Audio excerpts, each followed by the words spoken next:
Hello. Welcome, misfits, to this episode of Skeptic and Ranting. Down, not up.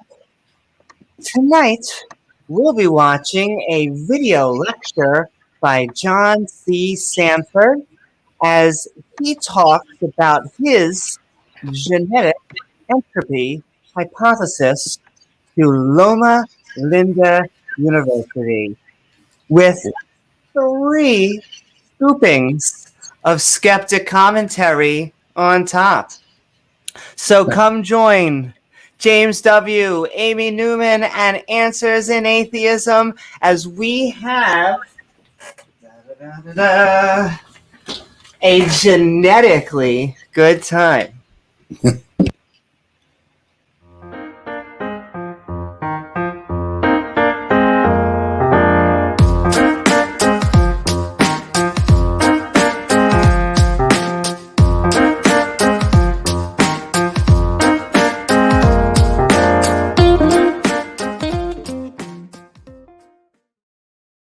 Woohoo!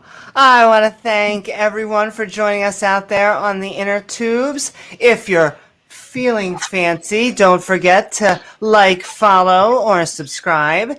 And hit that all button icon so you can get reminders to see our premieres. And come on, join our live streams.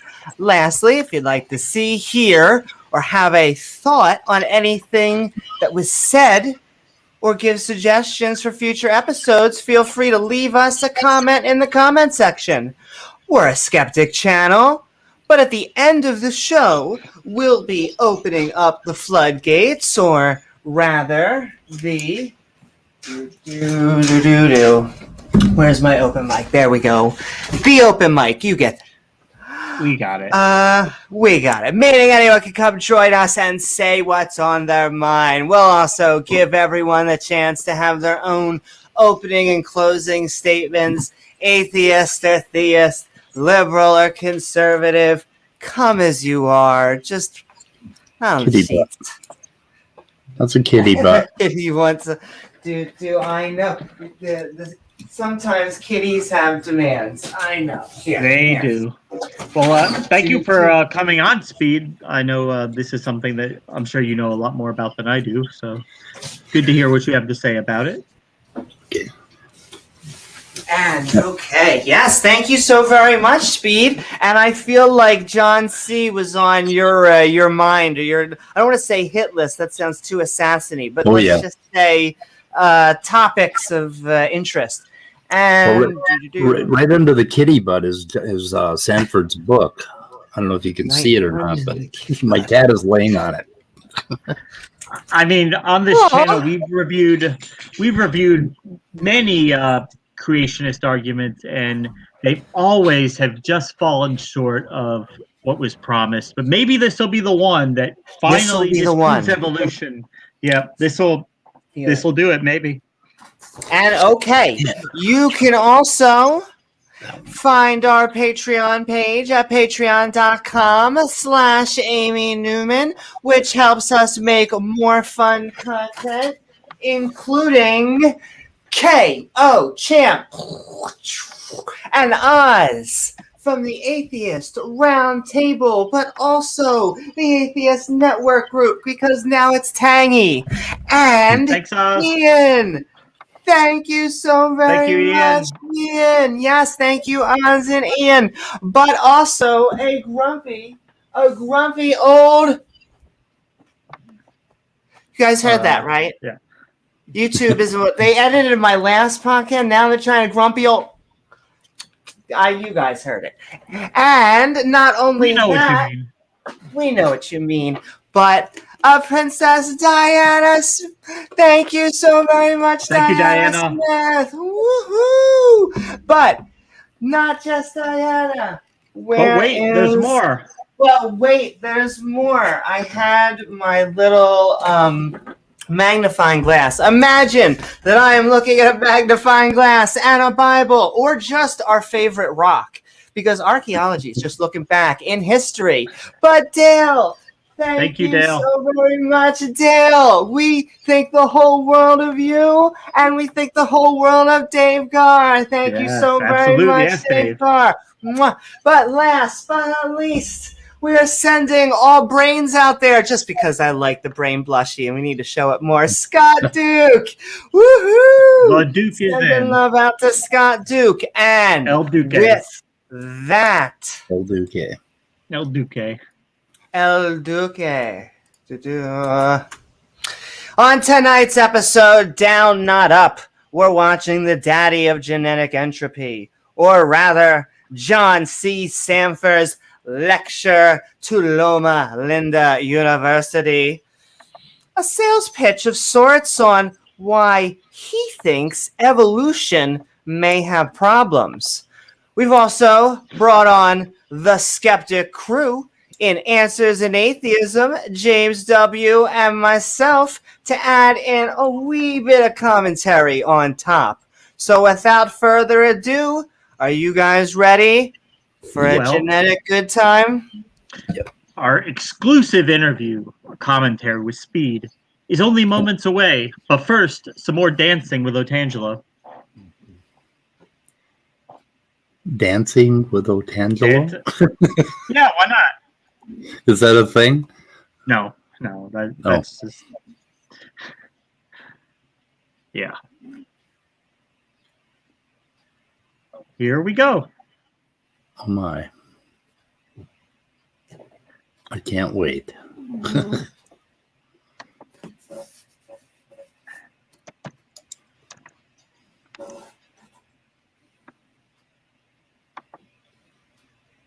Are you muted, Amy? I can't hear you. Oh, double myself, just like the zombies.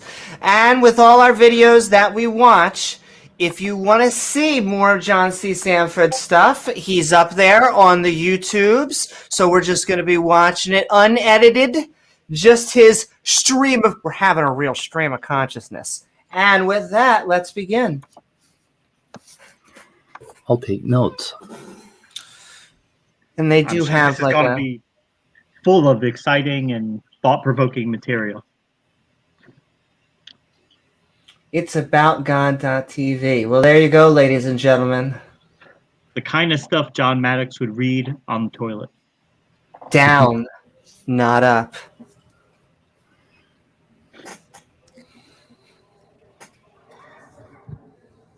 As many of you know, we regularly have a Sabbath school class here at this time on Sabbath morning. And this morning, we're very happy to welcome many of you who don't regularly come here for a very, very special guest. And I'm going to ask Dr. Brandstetter to introduce him and leave all the time to him. Good morning. Your energetic conversation suggests to me you're wide awake and waiting to hear what our visitor has to say. Welcome anyway. I'm Bernard Brandstetter, but some of you may know, and I feel privileged this morning to introduce our guest. You've got to be careful what you pray for, because it just might come your way. And I've prayed that we would have someday a visit from Dr. John Sanford. So here we are this morning.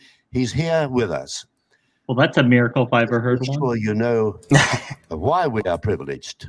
John Sanford has been a long-time professor at Cornell University, not in the field of medicine, as so many of us here in Loma Linda are, but in the field. And just to popcorn for a second, it is interesting that we were just talking about the other day how all of the creationists tend to be in adjacent subjects, but not in actual evolutionary biology or studying abiogenesis.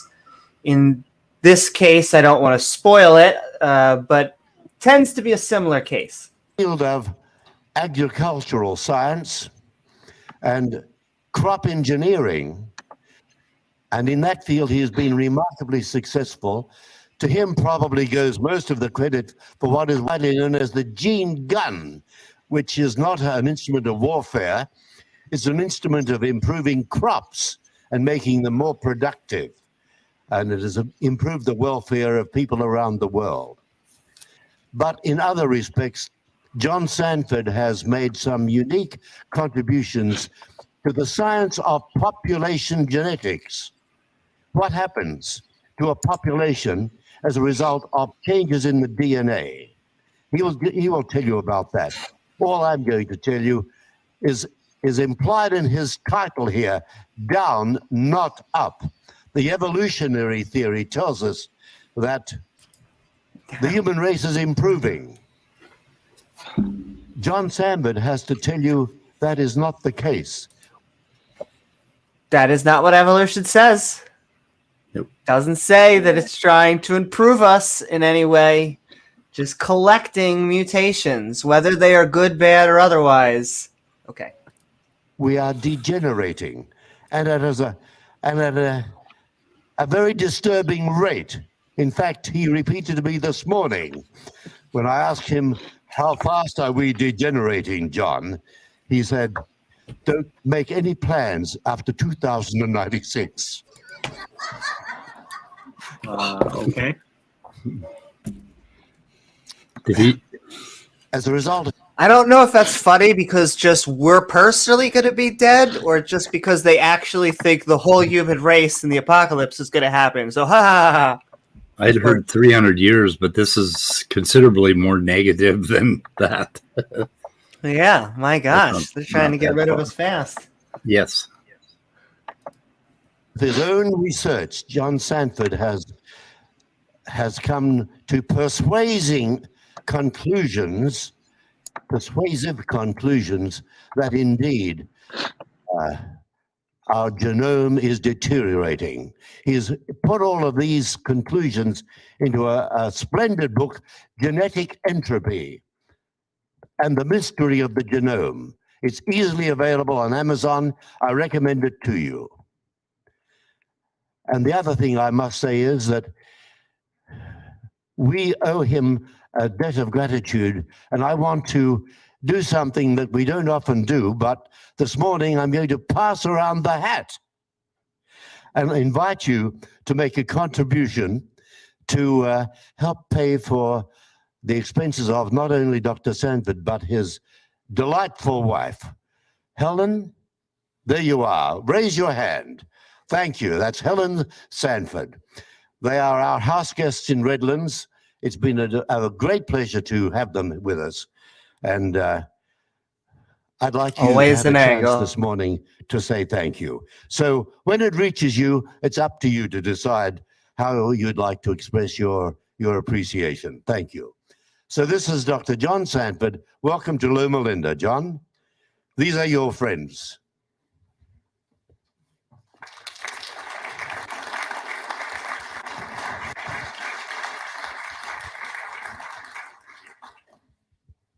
Thank you very much. Can you hear me? Okay, let's see. Let's make sure I switched it on. It's on. So maybe I just speak up. But if we crank up the volume, that will help too. So as I'm really soft spoken, and so as soon as I forget to be loud, I get soft. And then so if some of the people in the back could do this, maybe I'll see you, and that'll help me to bring up the volume some more. I'd just like to say that I'm honored to be here with you, and that you would give me this slot in your Sunday school program. And I would just like to say that the week I've spent here at Loma Linda University has been the pleasure is all ours. I'm so excited with this place and the things that are happening here, where people can be committed to Christ and his word and his mission, and yet still be Whoa, I got Christy. Okay, I understand what he's saying. Training. And so this is a huge inspiration for me. I'm just greatly encouraged. But I will say, one of the reasons I'm just becoming acquainted with John C. Sanford, I think some in the atheist community know who he is, and I think others, are only familiar with the concepts because a lot of creationists push his ideas. And it took me one or two almost like creationists quoting him to go back to him and say, man, I think there's a root here. And so, yeah. There's it's such a wonderful thing that we can come together on Sabbath to worship, Come together, encourage one another, and to Oh my. educate and edify one another. I don't know if that's what he meant. And so I thought I might be able to We might add that in ourselves. Okay. The thing I'm going to be talking about is something, basically the fundamental reality of the fall. So it's not a happy thing, but the good news is that there's redemption. So, but the fall is real, and it's visible in our genome. And so before I start, I'd just like to start with prayer. Lord Jesus, I thank you for this day, this fellowship, and I ask you, Lord, that you would illuminate our minds so that we can more clearly understand your truth and your plans for us. In the name of Jesus, amen. So what do you do with a title called Down Not Up? I owe that title to my brother. I don't know. Not a scientist, but read my book and understood it. And I said, my thesis gets kind of complex, and I wish I could just boil it down to something really simple. And he said, I can tell you what your book is about. It's down, not up. And I said, thank you, Brother Steve. And so I'm done. That's really the message. There are two worldviews out there, basically. One is that we are naturally going up, left to itself. Life not only gets better and better, but it can innovate whole new things like brains and wings. And the other point of view. I would like to point That's out not really that what it says. that is not a true dichotomy. It looks like a true dichotomy, just like we normally think true and false are, but actually true and not true and false and not false. It would be we are naturally going up or we are not. We are naturally going down or we are not. Just want to the only thing that's happening is you're better able to live in your environment. That's really all that evolution cares about. If you survive long enough to reproduce. The analogy I use is basically grinding down. And, it's not just like I'd say like gravity, but very different. It's grinding down on us. The environment is just naturally selecting. When there is snowy weather outside, something that is going to have a fur that is white as compared to maybe a ladybug that has like red and black, it naturally gets selected. However, if you go into the forest, a brown ladybug is going to have natural camouflage, where a different colored bright ladybug would get picked out. It's just all you have to look at is number one there and ask yourself, what the hell does he mean by going up? Going up where? He sees it as getting better, smarter, bigger. Just survival. But it's all based on. It's all entrenched in their idea that we were perfect 6,000 years ago or 6,500 years ago, and we have to be going down or else we have to be going up, and it doesn't make any sense to it in genetics at all to look at it this way. So you can tell right away that the rest of what you hear is going to be bullshit. Yeah, you're right. Up, just like super, is very vague. It doesn't really mean anything. And when you talk to them, they cannot shake this idea. They keep bringing it up over and over again. And despite how many times you shoot it down, and you tell them, no, we're not getting bigger. We're not necessarily getting smarter or faster or any of that stuff. We are changing. That's all life does, is it changes. Yep. Anyway. No, I agree. Absolutely. Things like brains and wings and brains. The other point of view is that we're naturally going down, which is the biblical point of view. So let's just consider the biblical point of view. I'm sure it's clear to you all. And wait, okay. I thought I jumped the gun originally, and no, he wasn't going to bring up the Bible that fast. Okay. It was pretty fast. Part one. That's almost as quick as Ken Hovind. I mean, Hovind's got a beat, but not by much. Oh, that was quick. Isn't this saying... Yeah, this is saying the quiet thing out loud, but okay. Okay. but let's just look at it again a little more carefully. Scripture says that since the fall, everything. Let's see what the Bronze Age thought. 1, it says, "You, Lord, in the beginning laid the foundation of the earth, and the heavens are the work of your hands. They will perish, but you remain. They will all grow old like a garment, like a cloak. You will fold them up, and they will be changed." Isn't that mysterious and wonderful? In terms of ourselves, Psalm 39 says, "Indeed, you have made my days as handbreadth, and my age is as nothing before you. Certainly every man at his best state is but a vapor." And that psalm continues to say, "When with rebukes you correct man for iniquity, you make his beauty melt away like a moth.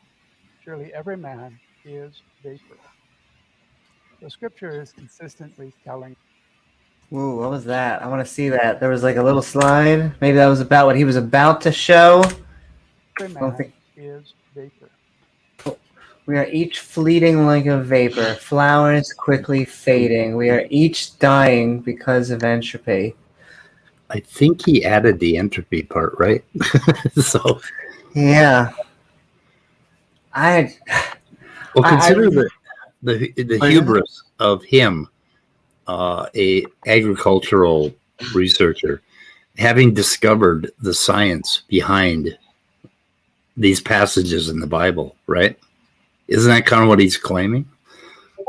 Yeah, it's really weird to me because I guess this is what they do when they are in a theological crowd. Maybe it's just because we're atheists. They always start with the science, and somehow it always gets to the Bible. He was preaching. I mean, it's his video. I'll let him preach to get his point across, but that's a little weird to start with, we're going to prove the science, and we open the Bible. Yeah, reading that passage, I'm pretty sure what they were talking about in the Bible is that each human being is sort of a fleeting thing, like a flower, that sort of thing. They weren't necessarily talking about the entire human race, were they? Or like in general? I don't think so. I don't know. That's a little escalating quickly. Yeah. So Scripture is consistently telling us we are fleeting like a vapor. We are flowers quickly fading. We are dying. Yeah. It also tells us bats are birds and whales are fish. What's the point? First Peter, again, flesh is as grass. This theme, all flesh is as grass, and all the glory of man as the flower of the grass. The grass withers, and its flower falls away, but the word of the Lord endures forever. So this theme of the lifespans of the patriarchs fall can be seen if we look at the. We're going to get that Age of the Earth chart coming. Yep. Ken Hovind. And once again, I think it was you, Speed, who said it, but it's all about the fall. This is all about working backwards from Adam and Eve were perfect, and now what is happening to explain us not being perfect. Yeah. Well, I mean, they need an explanation for things, and the fall is one of them. And the other big one that they love to use is the flood. You know, like the flood is responsible for all the geology we see. It all happened in a matter of months. You know, billions of years of geological history happening in just a couple months. Yeah. Didn't he say the word of the Lord lasts forever? Is he referring to his book? Ooh. Genetic entropy. See, not only is that great, but I think we're going to do another subject just on genetic entropy itself. This is kind of like the introduction to what I think is going to be a series, because I think I saw a episode of James Turing. Was that the guy, I think? Or we were just touring? James Tour and John Sanford together. And so I think we have to do that and genetic entropy. That's where he really gets into the Bible, and he really gets into his belief, which always concerns me. So yeah, it seems like the mixing streams a little bit more than you would think. Crossing streams.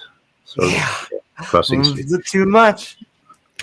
And so these are, you don't usually think of the Bible as a place where you can get scientific data, but actually, yeah, that's I definitely agree. true. It's true. There's and dates. And so when I was a new believer, I read these things and I thought somebody just made up these numbers. These are crazy numbers. They did. They But did. then, Yeah. They did just make it up. I saw that people were plotting the data, and so I didn't quite believe it. So I plotted the data for myself. I took the dates out of Genesis and actually other later books in the Bible, and I just plotted them out as a graph to see what it looks like.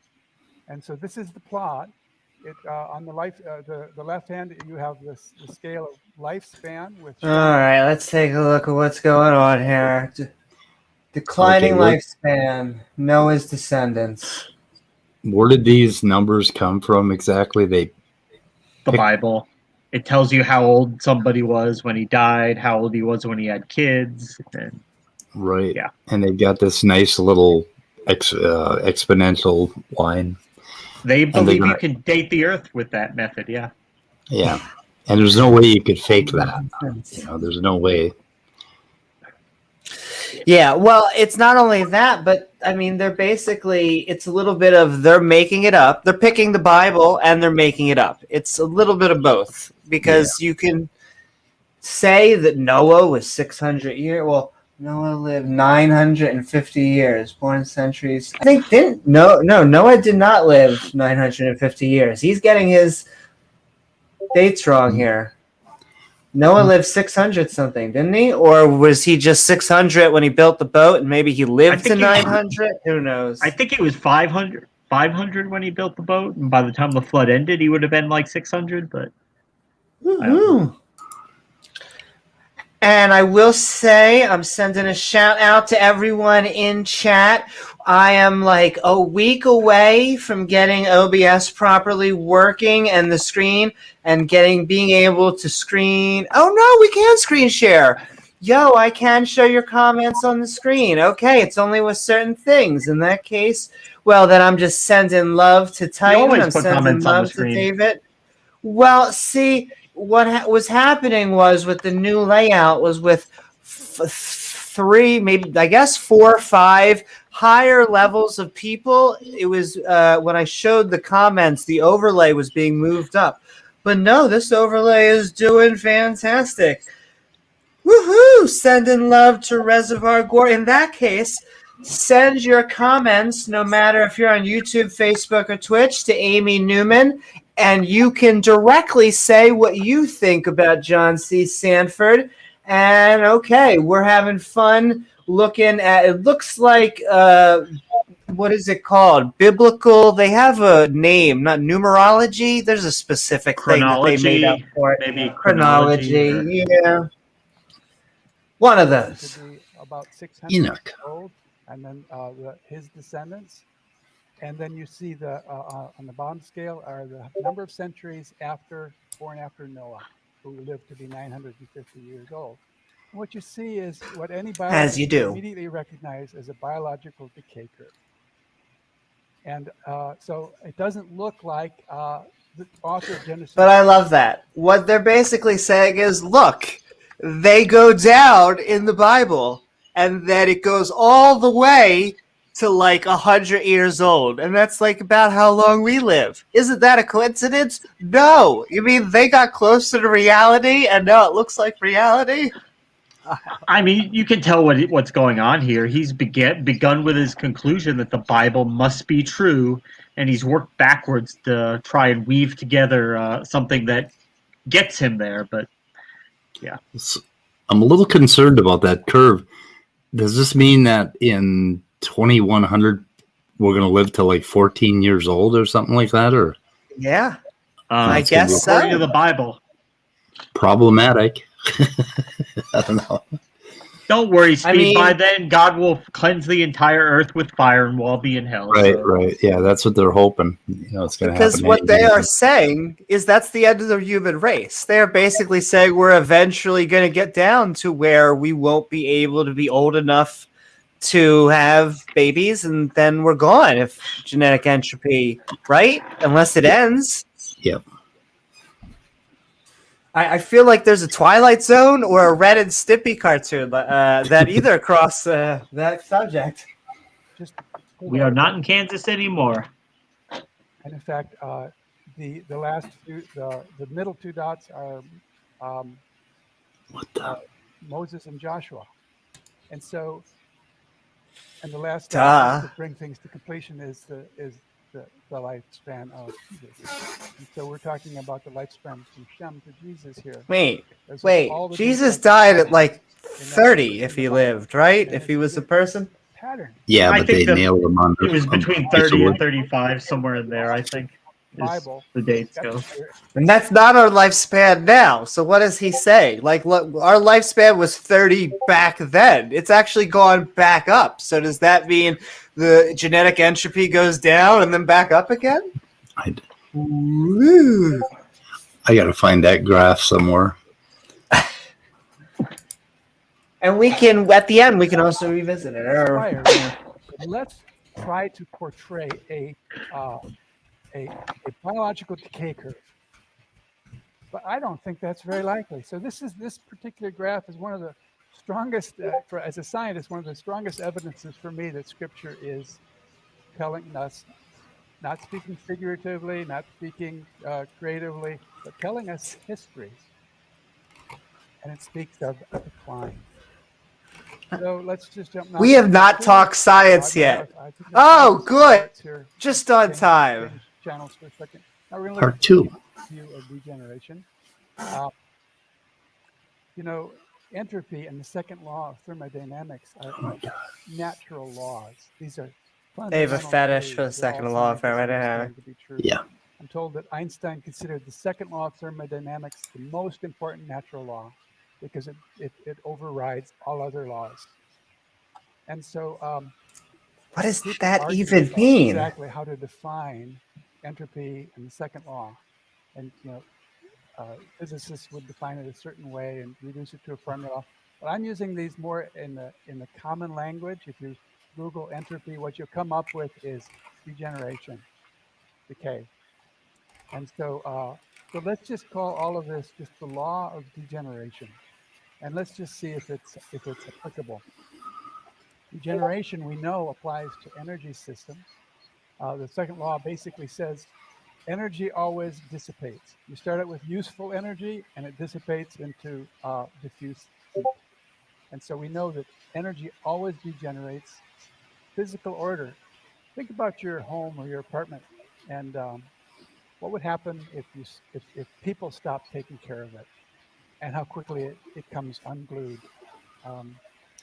The process of entropy in terms of our own possessions and our own home and our own car is just so abundantly clear.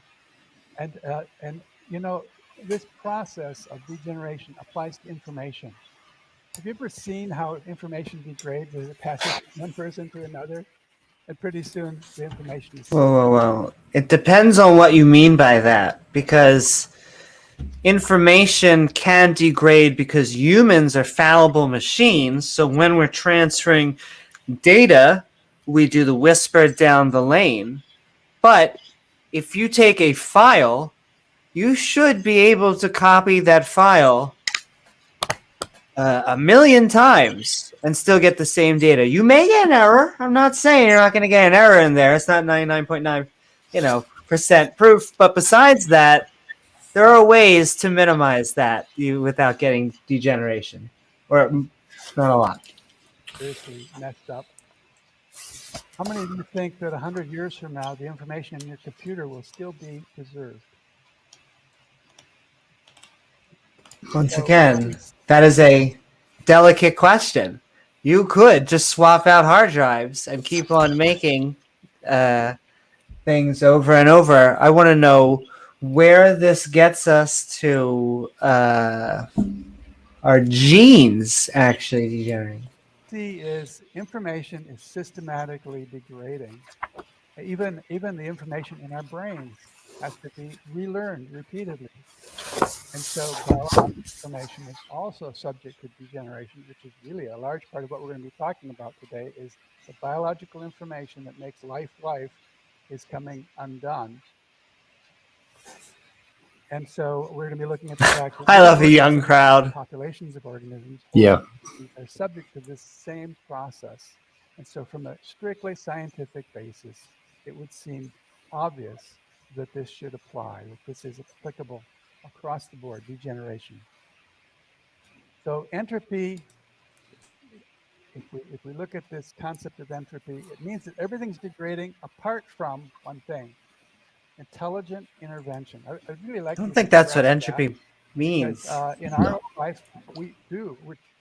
If we work really hard, things stop coming undone, and we can hold things together. And sometimes we can even improve our house, or improve our some other aspect of our life. And technology can improve information systems, but it always takes I don't things. normally interrupt them, but I feel like this is important. I just want to Entropy. Thermodynamic quantity representing the unavailability of a system's thermal energy for conversion into mechanical work, often interpreted as degree of disorder or randomness in the system, i.e., the second law of thermodynamics says the entropy always increases with time. Definition 2, lack of order or predictability, gradual decline into disorder, used in a marketplace where entropy reigns supreme.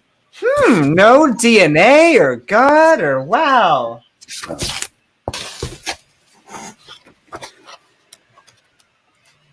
Will. Intelligent will is the counterforce to entropy.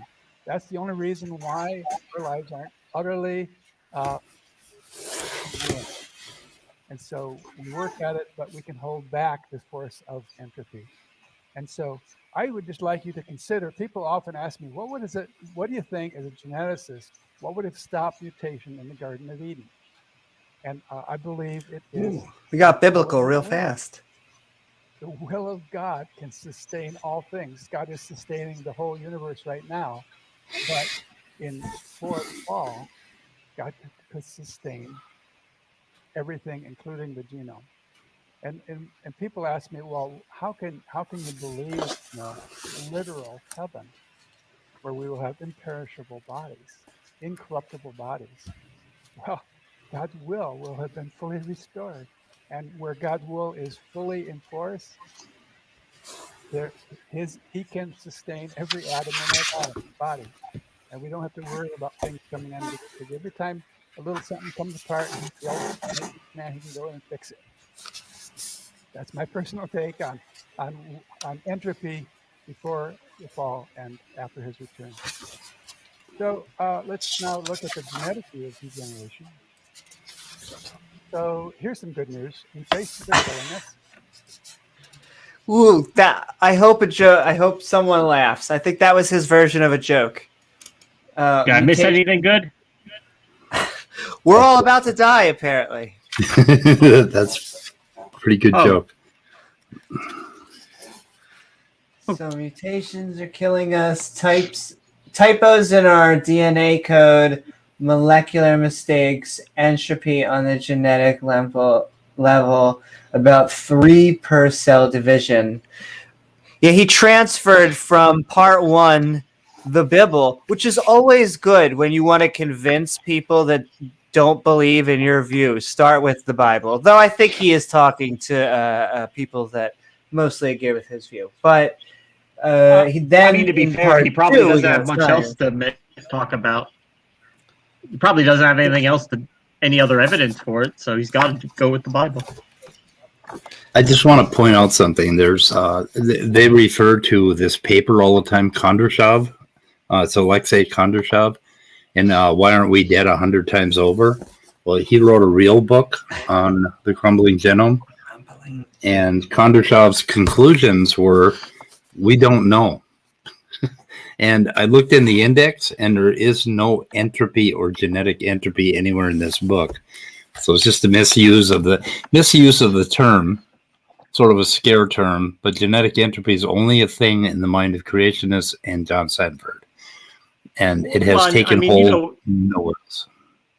You know what these creationists do? They go through these scientific papers, they go through books, and they're just looking for anything in there that they can quote mine, and anything that sort of sounds like it supports them, and take it out of context and run with it. Yep. Yeah, Kondratyev doesn't mention it at all. No entropy. So we can rule that out. Typos in our DNA code. Now, typos, that's really off base as well. So they aren't typos, they're mutations. It's not rust, not a typo. Yeah, I don't know why they do this, except for it comes from the concept of just this whole we are not perfect. Yeah. We don't have to be perfect. DNA is, in fact, evolution is kind of a nitty gritty. It is kind of like we getting thrown into the wilderness, and what survives, survive. I mean,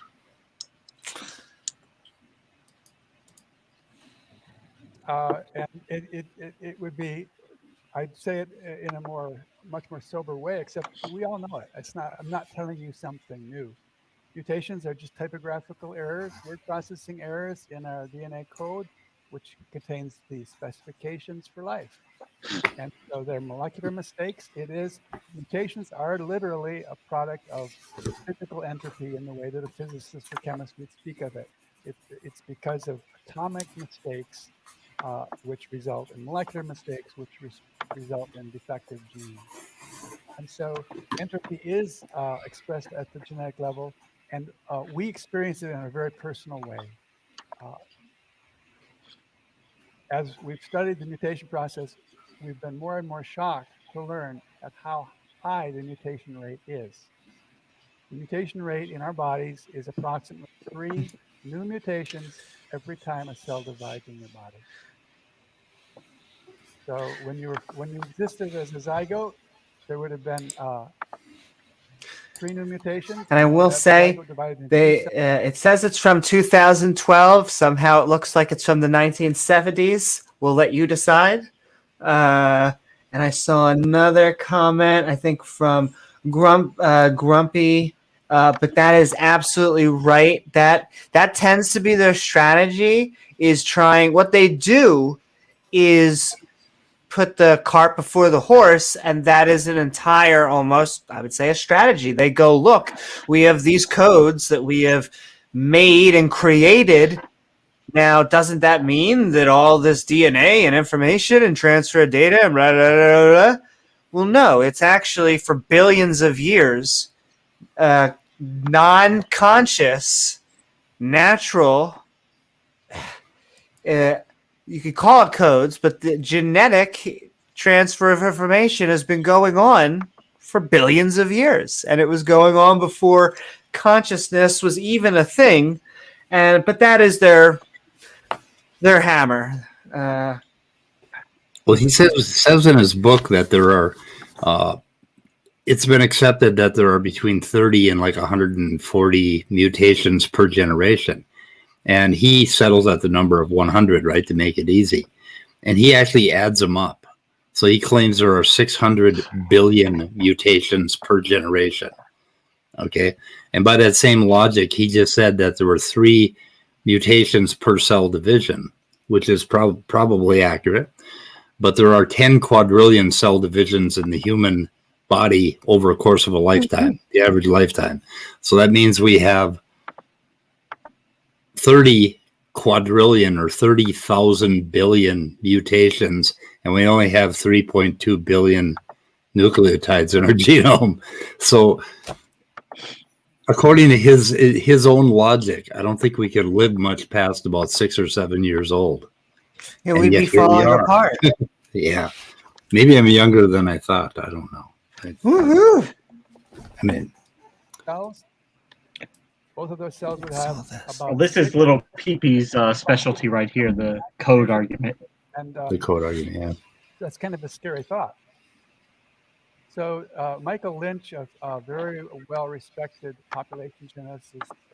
All right, we got a new one. Is Michael Lynch, average cell in a 15-year-old up to 6,000 mutations. Yeah, you were right on. Since down a 60-year-old up to 40,000 mutations. Mutation primary cause of aging and death. Little potential for substantial increasing the upper limit of human lifespan. What? Like, this just seems the opposite of everything we were learning in science. Like, I get this is his shtick, but yeah. To the National Academy of Science just a few years ago, and his inaugural paper was on human mutation. And he concludes with some really startling things. He said, by the time you're 15 years old, you have an average of 6,000 mutations per cell. Once again, only startling if you think mutations is the spooky thing.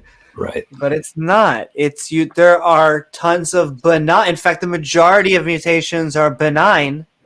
And then you can go into two different categories. There's going to be mutations that are bad, like cancer, which is a runaway mutation of our own cells. And then there are going to be slightly beneficial mutations that to the human eye may not even be seen. The example I love to use is something like webbed feet or webbed hands. In a culture that lives on land, it may not have any use. But if we were to live in a more water world, it may be that gets picked, where everyone suddenly starts to have more webbed hands and more webbed feet. Very subtle difference. And okay. And so no two cells in your body by that time are identical. In fact, every cell in your body is different because of mutation. By the time you're my age, in a tissue such as the skin, which keeps dividing rapidly, I have about 40,000 new mutations that weren't there when I was born. So no wonder I'm feeling tired, right? Actually, literally, there are mutations in our mitochondria, which is where our energy is produced. So you probably get the idea that blind faith? I don't think so. But if I do, why don't you feel free to tell me what my confessions are? And okay, we're moving on. Mutations are the primary cause of aging and death, and that is what Michael Lynch concludes. And so he concludes by saying there's little potential for substantially increasing the upper limit of human So lifespan. used to people saying Stephen Lynch. Keep on thinking it's a movie. It's been about 120 years since after the flood. And God said, I will limit your life. I will limit. You'll have 120 years. And so so this is very personal, isn't it? It's very personal. It's something we can relate to. So the mutational degeneration of our genes, which is clearly seen by what's happening in our own body. I have given the title of genetic entropy, and I think it's very, very appropriate and very, very important principle. So this is kind of what genetic entropy looks like. This is someone get this man a Band-Aid. What the hell? I saw this movie. Genetic entropy in individuals, undisputed, never disputed. The undisputed champion of bullshit science. Unsupported is more like it. Yeah, I was gonna say, did all the people he asked, were they on acid? I mean, like, what? That's where I saw that. Exactly. Now it all makes sense. Yeah, no, it makes sense. Right places. So the specifications are in order, and that's why we have an orderly body. And mutations basically randomize our specifications, and so you can see, in the morning I feel like the guy on the left, and in the afternoon I feel like the guy on the right. And so that's a very nice picture of this genetic entropy process, the dissipation of information. And this type of this process, the entropy on this level is undisputed. Everybody, biologists understand. And Angelo, I took Bio 101 and So 102. the whole world is groaning. Your dog and the whale. I don't know if that's really everything is groaning studied. because of this process. But on the college, though. So part 4. Let's look at it now, not from a personal point of view, but from a population point of view. Because evolution happens in terms of populations, not people. Here we go. And Ooh. in big picture, populations can also go extinct. So again, life itself is wearing out like a garment, not just for the individual, but for all life, because entropy doesn't just cause the decay of the individual. Once again, humans generally work. Yes, we are dying. It's true. We are dying. But generally what happens is you have babies and then they go on to live their lives. Do we need to have a birds and bees argument? I don't know. Life itself wearing out like a garment. Entropy does not just cause the decay and death of individuals. Mutations are transmitted from the parent to child. This causes whole species to die. What? And I don't think we have an example of a species dying because of the accumulation of genetic mutations. We have examples of a species dying because of a bottleneck, but that's about it. It has to get down to very, very few individuals before we actually lose it. So he's making a case for human beings, and then he's kind of trying to apply it broadly to all of evolution, but he never really talks about anything other than humans. And I don't know, it's kind of odd. It is a little odd. And, it's funny how it's called down, not up. But it really does, he's using it to be cute. I feel like it's ironic because it feels ass backwards. Well, the interesting thing is that they want to make a case that 100% of the genome is functional, that God designed the entire genome to be functional. And if that's the case, and we're having 100 mutations per generation, then we should be in a lot worse shape than we are. I don't quite understand how that works. And God just decided to put random retroviruses in our DNA because why not? That was my Frankenstein. Well, it was by design. He included these jumping viruses, and apparently every time a virus jumps around in the genome, God is guiding it so that it lands in the right spot. Apparently.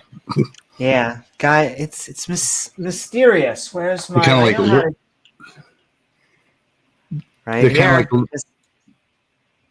What were you gonna say? magic wand. They're kind of like magic little wand, baby. Yeah, they're like little angels in our genome that are, causing the viruses to jump into the right spot, which is pretty cool, actually, when you think about it. Life, exactly. Life find clever. Keep on saying clever girl. You're a boy, but clever girl anyway. And Nate. Hi, Nate. Woohoo! And send in hello to everybody in chat. Claus Blatter and Bo Smith and Andrew and everybody. The mutations that we have Sigifredo. Our children. And that is a big problem. So not only do I have the 40,000 mutations that I've accumulated on my own account, but I inherited thousands and thousands of mutations from my ancestors. And that's what we're talking about now. Yes. So let's just think about human genetic entropy. We don't know the exact mutation rate in man, but it's in the range of 60 to... All right, we got another fun one. Human genetic entropy, 60 to 175 new mutations per person. I mean, he's basically calling us X-Men at this point, right? Tens of thousands of bad mutations. 2 to 3% of babies, visible birth defects. I feel like he's just throwing he throws in a random true to statistic and then his own shit surrounding it. Thousands of genetic diseases. Right, that we've identified. Okie dokie.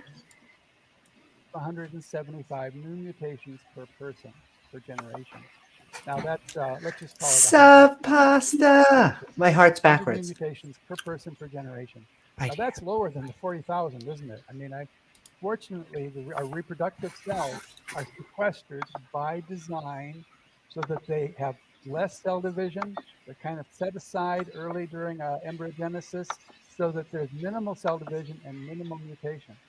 So even though I have, let's talk about the younger people. Even though younger people have thousands of mutations in their body, their cell, within the reproductive cells, it's only 100 or so. Praise God for good design. But that's still a huge problem. Whoa. Has he not been like trashing genes for like the past 30 minutes or whatever? He's like, it's terrible. We're all dying. Blah, blah, blah, blah, blah. But isn't God's design wonderful? No. Oh, I mean, it was before man sinned. I mean, that's not God's fault. And look at that audience. It looks like most of them are on death's door. Look, I love all of our elders, but it's just so funny. I mean, we basically have the Monopoly man in the front row. Now, here's the interesting thing. He's telling them all that they're 40,000 they're mutants, right? With 40,000 mutations because they're old, right? And they're also telling them that their kids are even more mutant than they are. And their grandkids are like really mutant. It's like, God, my kids are so much more defective than I am. It's amazing that they can run circles around me. I mean, they're hard to catch, really, kids, Gosh darn you kids with your mutations. Well, you see, it's so funny. I hear the word mutation, and I have been Marvel and DC just so much on the brain that I translate that to a positive. I'm like, yes, we are shooting fire out of our hands and doing all sorts of cool things. But isn't it supposed to be like, I don't get it. It's supposed to be we're not living old enough, except for these people. They're living just fine. So I guess genetic entropy does not work right here. They got a bubble. Because it means that we all carry tens of thousands of bad mutations. And what about all the good ones? Untested. And we see that 2 to 3% of babies have visible birth defects. That's, the tragic consequences of the Sup, Stephanie? And so we've cataloged thousands of genetic diseases in man. And so this is all part of the tragedy of the fall. All right. Oh no, this is the same slide. So it's all our fault. So this growing genetic load, what's called genetic load, is really, really tragic. Just consider for a second how many beneficial new mutations you've heard about spreading through the population. It's heard, some great new mutation coming out of Asia, maybe. Have you heard about that? I haven't heard about it either. I haven't heard about many birth defects, like popular birth defects. I feel like he's hinting towards something like a mutation in another species like COVID, but I hate to break it to you, but when COVID mutates, they're like, oh yeah, baby, we just got a whole bunch of new hosts. It's bad for us. It's great for the things that just mutated. So I'm not sure what you're talking about. Just think, best example, supposed example of beneficial mutation in man is sickle cell anemia. Because even though sickle cell anemia is a semi-lethal condition, you're less like you have some resistance to malaria. But that's there's no question that sickle cell anemia is a broken gene. Unequivocally, it's a broken gene. It's so broken that even the malarial parasite doesn't like it. So that's the best classic example of a beneficial mutation in the human population. So no. Somebody else. As I looked into this, I'm sorry. Population totally agree that this is degenerating. Dr. Crow is probably the most. Here we go. It's shaken for some reason. Geneticists agree. Dr. Crow, which sounds like a supervillain. We're inferior to caveman. What? Also, that sounds like a completely scientific statement. Dr. Conjro, no human geneticist doubts men is degenerating. I'd like to see what his field is. Dr. Lynch, who makes great movies, even assuming a lower mutation rate, we are degenerating at 1 to 5% per generation. I wonder if he's quoting all creationists here. No, this is Kondrashov, and he doesn't say that. I don't think he ever. Well, that's way out of context if he said it. Oh, he's quote line. Lynch and Crow are geneticists, and they're from the old school, basically. Lynch, I think, is more current, but Crow was quite a while ago. But so he kind of went oldest to newest. They just cherry pick some quotes, but I've got quotes in Kondrachov's book, and he doesn't say anything resembling what they're implying. So, well, a lot of times what they'll do is they will use the I don't want to say the clickbait, the catch statement, like, is this or does this disprove evolution? And they will quote that, and they won't quote the next line, which is no. Yeah, but they'll quote a book or a paper. Yeah, and they'll find something in there that they say totally disproves evolution. It's conclusive. Yet the person who wrote the book still fully believes in evolution. Exactly. Well, a lot of times someone will be like 10 years ago will have wrote something like basically will actually be trying to add something new. They'll be like, this is my theory that I want to test out. I don't even know if it's true. And someone will go, look, this person is trying something in evolution. Does this mean all of evolution's about to fall apart? Well, it's like, no, they were trying to add to the field, and they were actually trying to get their paper peer reviewed. That doesn't mean that all evolution is falling apart. Please go submit something for creationism. Yeah, and Kondrachov's book and a number of other researchers, their concern is that humans are affecting selection, so that we're artificially screwing things up, basically. And it's kind of an unpopular thing to talk about because you quickly get into that idea of genetic engineering, engineering humans. But they're concerned that, as a population, we might be basically allowing more mutations to filter into the genome. But there are, how many billion of us are there now? 8 or 9? What are we up to? I think it's under between 7 and 8. 7 and 8, yeah. And, we have an extremely large population, and we're just branching. So I mean, it isn't really, but they're concerned, as geneticists are concerned about every damn thing, but they want to pick on humans and try to make a case for all of evolution, and then their critique of all of evolution somehow comes back on the humans to make their case for this biblical story, and none of it actually makes any damn sense because of the way they conflate things. What's happening, what might be happening in a modern human population where we're protecting people with mutations. That would be a problem if it weren't for things like genetic drift and negative selection and all that stuff. So it's just a mess. And but he's basically trying to take a modern perspective of genetics. But if you were to say, do you believe in evolution? He'd be like, that's what I'm trying to work, the framework that I'm trying to work in. So they're basically quoting him out of context. Yeah, and most of the stuff that he draws on is pretty old papers. Like they love that too. Yeah, they love that. Ken Hovind with his papers from the 1960s. Whatever they can baby. Rub me the wrong way. It'd probably be the right way in the end. And I saw Atheist Jr. saying hi and loves. Hey, Jay. Hey, Jay. Yep. And in one of his last papers, he wrote, "They're unquestionably we're genetically inferior to cavemen."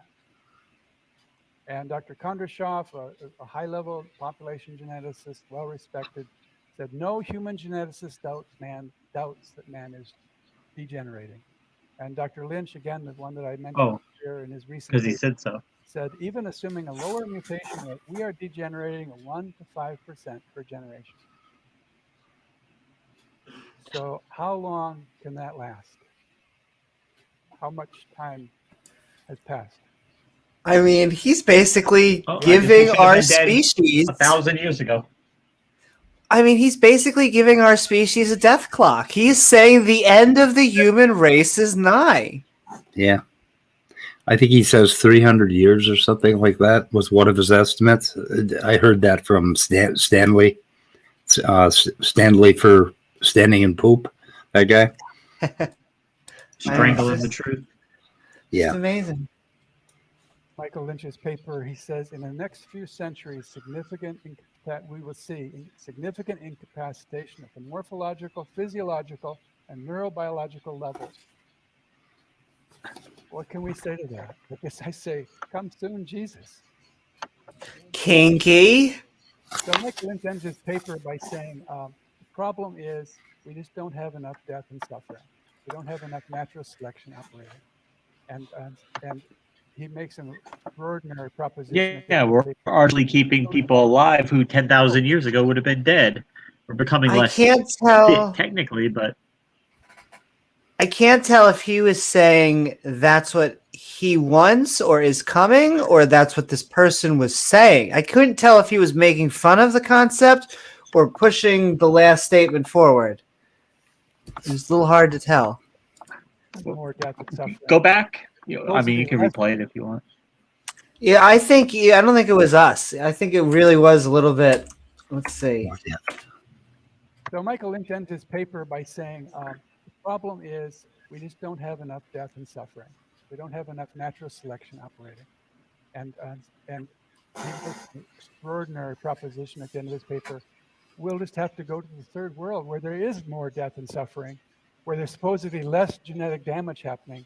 And that'll be our hope for the future. That's really strange because you'll find that the third world, I think he's mocking the findings as we're experiencing. Yeah, they don't like talk about negative selection.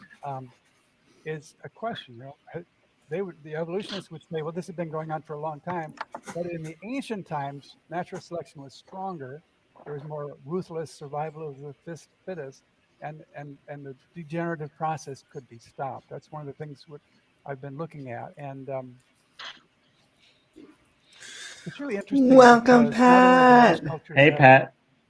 Traditions, flood legends, and creation legends. Most of them have legends of men of yore. Where people in the old days. That's so funny. Basically, he talks about flood legends, and Pat shows up. See that? You're ready to go about ancient Sumerian flood stories. In terms of longevity and ability. But don't worry, other civilizations made up bullshit flood stories too, so it's all good. Only, I think he's about to crap on that. Yeah, exactly. More than actually worshiping supernatural beings. Well, and so I just returned to this figure. Scripture clearly speaks of people in the past who were vastly superior to ourselves. The first 10 generations, the lifespan was approximately 950 years per person. So where are we at on this chart? And that's with what? That's a good question. So 32 centuries after Noah? Yeah. Okay. So we're only living to what, 40 years of age? I don't. And people in, let's see, 2,000 years ago. So where's that? That's 20. So that's 12. So they lived the Romans lived for 200 years. They gonna proof? The thing is, we know that the lifespan's back there. If you lived to be 40, that was getting up there for most people. Most people didn't make it to 40. But if you look at this, I mean, if we're at current time here and only living till we're 40, I've been dead for 30 years. For Christ's sake, somebody should have said something. I mean, and then, but if you go back 2,000 years, which is, I mean, we weren't living to what is it, 150 years old, 2,000 years. I don't know where the evidence for that is. Yeah, we're going backwards because now we have modern agriculture. We can produce food at rates that we never could in the past. We have modern medicine and everything to keep people alive longer. Well, when the hell did Noah live? How many years ago? What is it? Okay, I think 4,500 years ago from now. Okay, 45. So what the hell does this graph only go 3,200 years for? So 3,200 years, people were dying at 40. Okay, I get it. Okay, so yeah, and we got another 1,300 years after that. So the Romans are living till, so they got that right. Okay, but they're going back. Okay, interesting. Okay, I get it.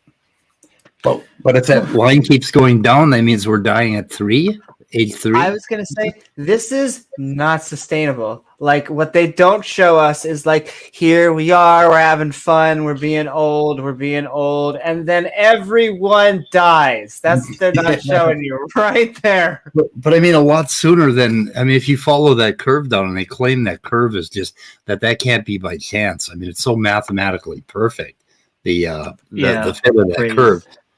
So it's got to keep going down here for another 1,300 years, right? We're down around 3 years old, I think, already. We're in trouble, man. We're already dead. And I can't even do the quote. Game over, man. Game over. There we go. Yeah, Reservoir Core says Noah must have been, he's doing Pilates, doing exercises. He was fit at 600. Do you remember the Ken Hovind video where he's like, the Noah and his sons were like 20 feet tall, so that the ark by their cubit would be much larger than a regular cubit, and he's got a picture of one of them like carrying an entire tree next to his side. Yeah, I think I used to sell cubits at Walgreens, or maybe that's a little bit different. Those robots? That's now we're down to around 70. I think they're Roblox. There's something I forget. So, genetic entropy, this process is everywhere we look. It is painfully obvious. It is the bad news. Painfully obvious. In keeping us fit. We're back to more fun. Genetic entropy everywhere we look, ladies and gentlemen. Painfully obvious. The bad news. I love this. I love this sales pitch. It's perfectly scientific, perfectly in keeping with scripture, reveals desperate need for a savior. Good news. Salvation in Christ. I mean, I don't know about you, Amy, but if we went to the colleges and to the biology and genetics departments and took out all their textbooks and just left Bibles instead, they'd probably know more than they know now, right? I know. We should be filling it with lectures like these. Why are we even teaching genetics when we could be teaching finding salvation in Christ? Also, I like how they try and sell this as if it's not religious. And now I know he's speaking to a religious audience, so maybe he's like really pumping up the religious angle. But let me tell you, it's a hell of a religious angle. He's like the flat earthers. It reveals a desperate need we have for a savior because we are dying, and it's the good news. It prepares us for the good news. If you don't understand the bad news, you will not be able to receive the good news. If you think that we're evolving and everything's fine and we got it under control, and maybe with it's a good question. Hi, something from nothing. Hey, and Andrew. You don't need Jesus. Okay, Darwin's powerful delusion, despite the overwhelming evidence that we are degenerating, and that the rate of degeneration. Oh man, part 5, Darwin's powerful delusion. Throwing the first sucker punch towards evolution. Here we go. Natural selection to be able to sustain things. Darwin's powerful delusion remains. Also, hi, Icarus, and totally in control. Pain, revealing, and desperate describes the perfect party outfit. I know, right? Of the academic world. The neo-Darwinian theory which is basically the updated version of Darwin's theory, is that natural selection. Yo, one of my pet peeves. It gets me into political correctness, which is political correctness always hides in 2 words. Okay, that's where they sneak it in. I hate when people add neo to stuff. I get it. Yeah. There's need for sometimes, but generally speaking, when people add neo-Darwin, in other words, some bullshit I'm about to make up, is the one and only thing that can reverse entropy. And that since sometimes, on rare occasion, a beneficial mutation happens, and since we know selection does happen, therefore, obviously, bad mutations will be selected away, good mutations will be amplified, and we just keep getting better and better forever. So Darwin's, this thought, that simple idea, which I call the primary axiom, is the most powerful intellectual. And before we go on to this slide, I just saw something from Nothing says definitely a grift. Depress them, then bless them by selling books and videos. That's right. Buy my DVD. Well, we're series 1, 12 series. And then Andrew Cummings says, is this going to open up soon? Yes. In fact, I think he only has a little bit more. They eventually go into their own Q&A section, but instead we are just going to finish up his lecture and then open it up for open mic for you guys. Good. Woo-hoo, but we're having fun. This has been great for me. I feel like this is a good entry into the whole genetic entropy concept, and who better himself to explain it than the guy who, created the concept. So if you just joined us, we are Skeptic and Rant. Exactly, straight from the horse's mouth. If you just joined us, we are Skeptic and Ranting on Down Not Up, watching a video lecture from John C Sanford, the guy who created the concept on genetic entropy, a creationist talking point. Yeah, cutting edge science, exactly. Paradigm ever, in my opinion. It reigns supreme in all of academia. It virtually governs our culture. And wait, what is this? Okay, Darwin reigns. Yeah. Why do they think evolution reigns supreme in all of academia, virtually governs our culture? In what manner does Darwin reign? They do this all the time. They do this thing where they're like, if you support Darwin, you want everyone dead. And it's like, what? No, just because everything does die and that natural selection is a fact doesn't mean that we like it when people die and all this stuff. Primary axioms most powerful. That almost sounds like a song lyric. Intellectual patagram. I have to read that sentence again. Primary axiom most powerful. Intellectual patagram is all history. What the hell did I just read? Reign supreme. A lot of words, but not making much sense. It's gobbledygook. That doesn't make any sense at all. Is all history. I don't know. It's like all technical words, but it's missing words to give context to them. If Darwin is falsified, all of the insects and plants will die. Right?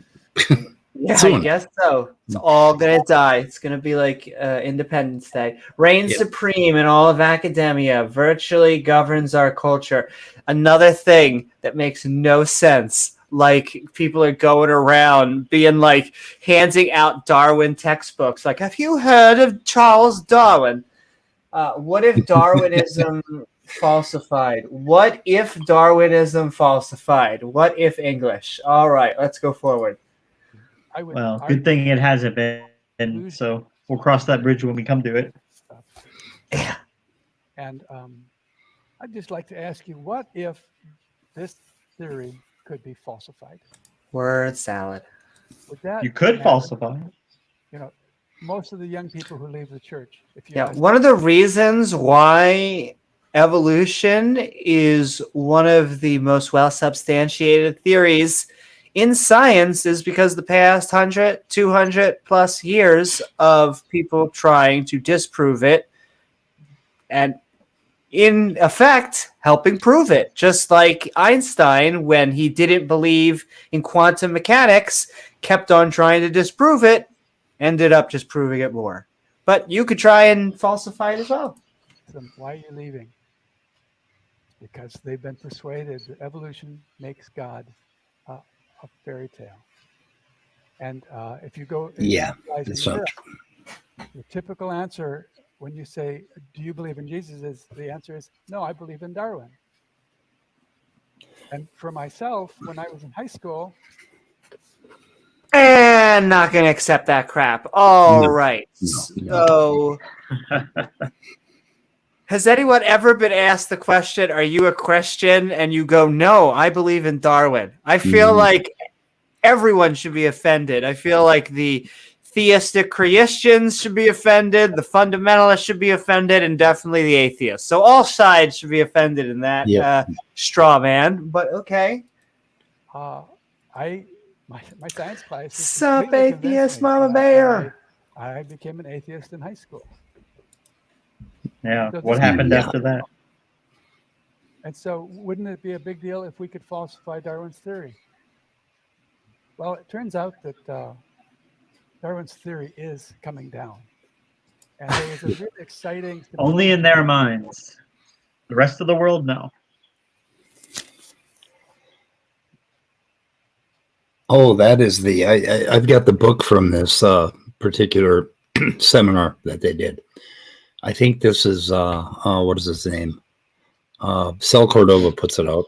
Biological information. The rhetoric here is that new science, like really trending science since 2018, is basically proving creation, just everything, every paper, one after another. They're falsifying evolution, proving Darwin.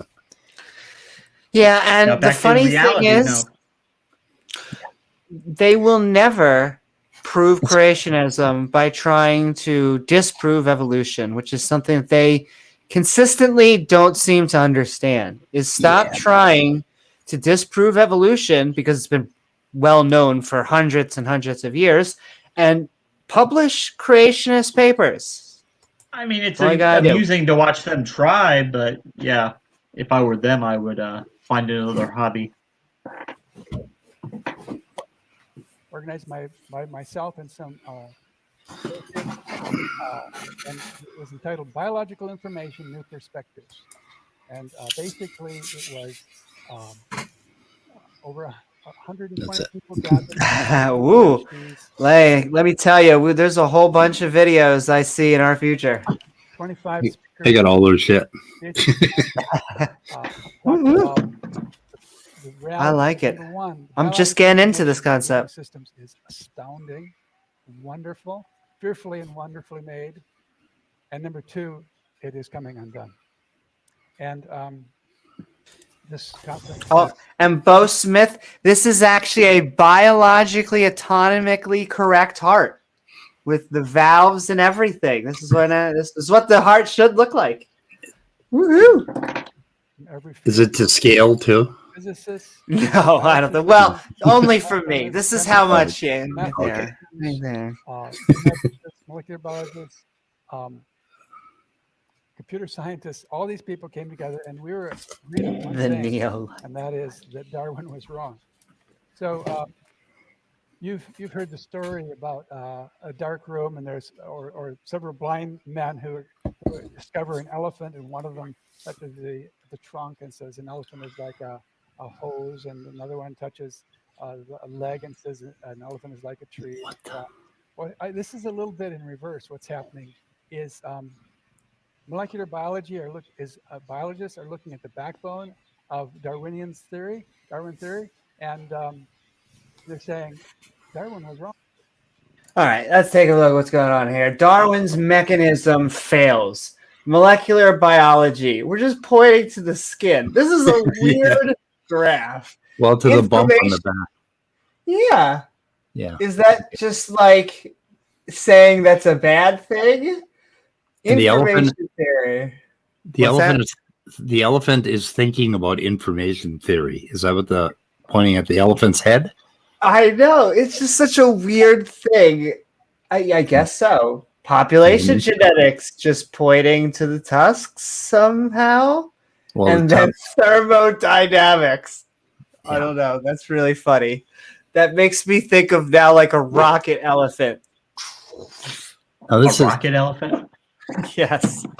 I mean, he's a PhD geneticist, so we ought to take this particular diagram very seriously. If we can figure out what the fuck what the hell he's saying. I don't even know if he knows what he's saying. He might not even know. I'm gonna be honest with you. Those just looks like subjects. It looks like he took a bunch of science subjects and he was just like, blah. And then the information theorists are looking at it and they're saying Darwin was wrong. And population geneticists are looking at Darwinian theory and they're going, Darwinian theory doesn't work. It goes down, not up. And then the dynamic scientists are looking at the same thing and they're saying this doesn't fly. And so diverse fields of science, when people use their critical thinking skills and appropriately challenge dogma, all agree that the Darwinian mechanism doesn't work. And so that is exciting. So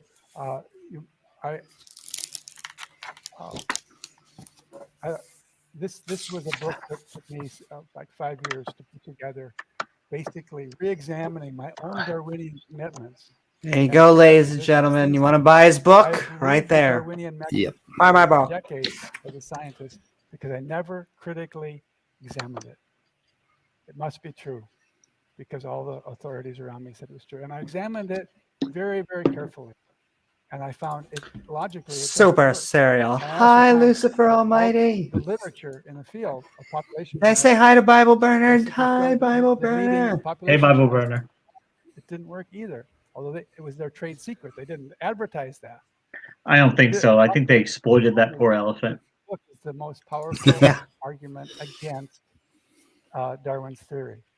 And I do think it's a very powerful argument. I have not found any neo-Darwinian advocate who can defend neo-Darwinism in the face of these arguments. That's exciting.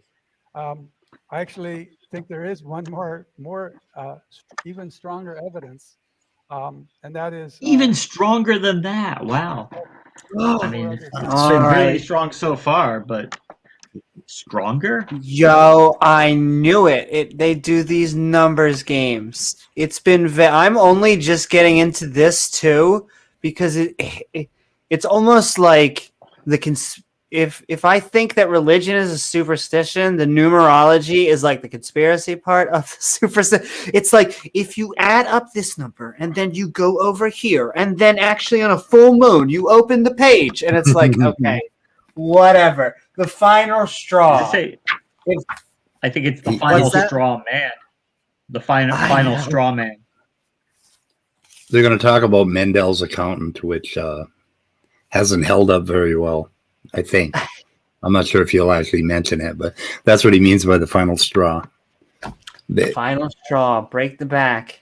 Yeah, the creationists created a program that basically says what they want to hear, and that's kind of what Mendel's accountant did. When you go to Burger King and you get the last straw that they have, you got the final straw. The final straw. Oh, okay. Yep. Also saying loves to Marshall, and I think loves to Regus. I think, woohoo! And Danny. Oh, Danny said, oh boy. And Scott Duke sending love to Scott. Be careful, speed might transform into it's just Weracoon at any moment. That's okay. We're learning that we are all X-Men tonight. We are all X-Men. We are all mutating very fast. Who discovered my secret identity? Dun, dun, dun. I think it was one of your head hyenas himself. Uh-oh. Uh-oh. We're going to have... They're giving it away. I'll take care of it for you. There we go, Speed. Just give me a second. All right. Yeah. No, we love Scott. Scott sends the loves. Oh, but whack. Okay, bring that back out and whack Danny for me. Okay. No. We love everybody here. We're sending love. You got your baseball bat, Amy? Yes, because I can sometimes transform into Harley Quinn, because even I have to, we all go through that stage, okay? Okay. Anyway, the final straw, numeral. I thought that said stimulation. I really wanted it to be stimulation. If you just joined us, we are Skeptic and Ranting on Down Not Up on John C Sanford, the daddy of Genetic Entropy, and we are watching his lecture. I think we're getting to the end. The final straw, numerical simulation, proves it is down, not up. He's been saving the best for last. Yep. Scientists have been doing for the last 7 years. It's called numerical simulation, and it's basically combining computer science and genetics. And what we can do is actually realistically simulate the mutation selection process. And this sounds like you were about to say this, or what you were saying. The mutation selection process is a mechanical process. You can actually, it's very much subject to what's called computer simulation. Let's consider ourselves a population. Everybody in the population gets 100 new mutations. Some of the mutations are good, some of them are bad. Mostly are bad. Some are very deleterious. Most are very slightly deleterious. And then what you do is define who's most fit based on the mutation. And let's suppose these folks over here are less fit. Well, we just select them away. You're not allowed to have children. And let's suppose this group over here, you have less deleterious mutations. So we're going to let them have extra children, and the rest of you just do your own thing. So, that is the process. Mutations come in at the atomic level, and they're removed by taking away some people and letting other people amplify. You see how that works? It's very mechanistic. And so when they have children, we can track the transmission of their genes to the children, and we can then bring in new mutations and then do more cycling. And so you can actually simulate. It's a good thing he's talking to like a room full of professors and scientists. And I'm not going to go into depth. I have formal presentation. And this isn't a technical talk. I just want to say that numerical simulation is really the final straw. It really nails it.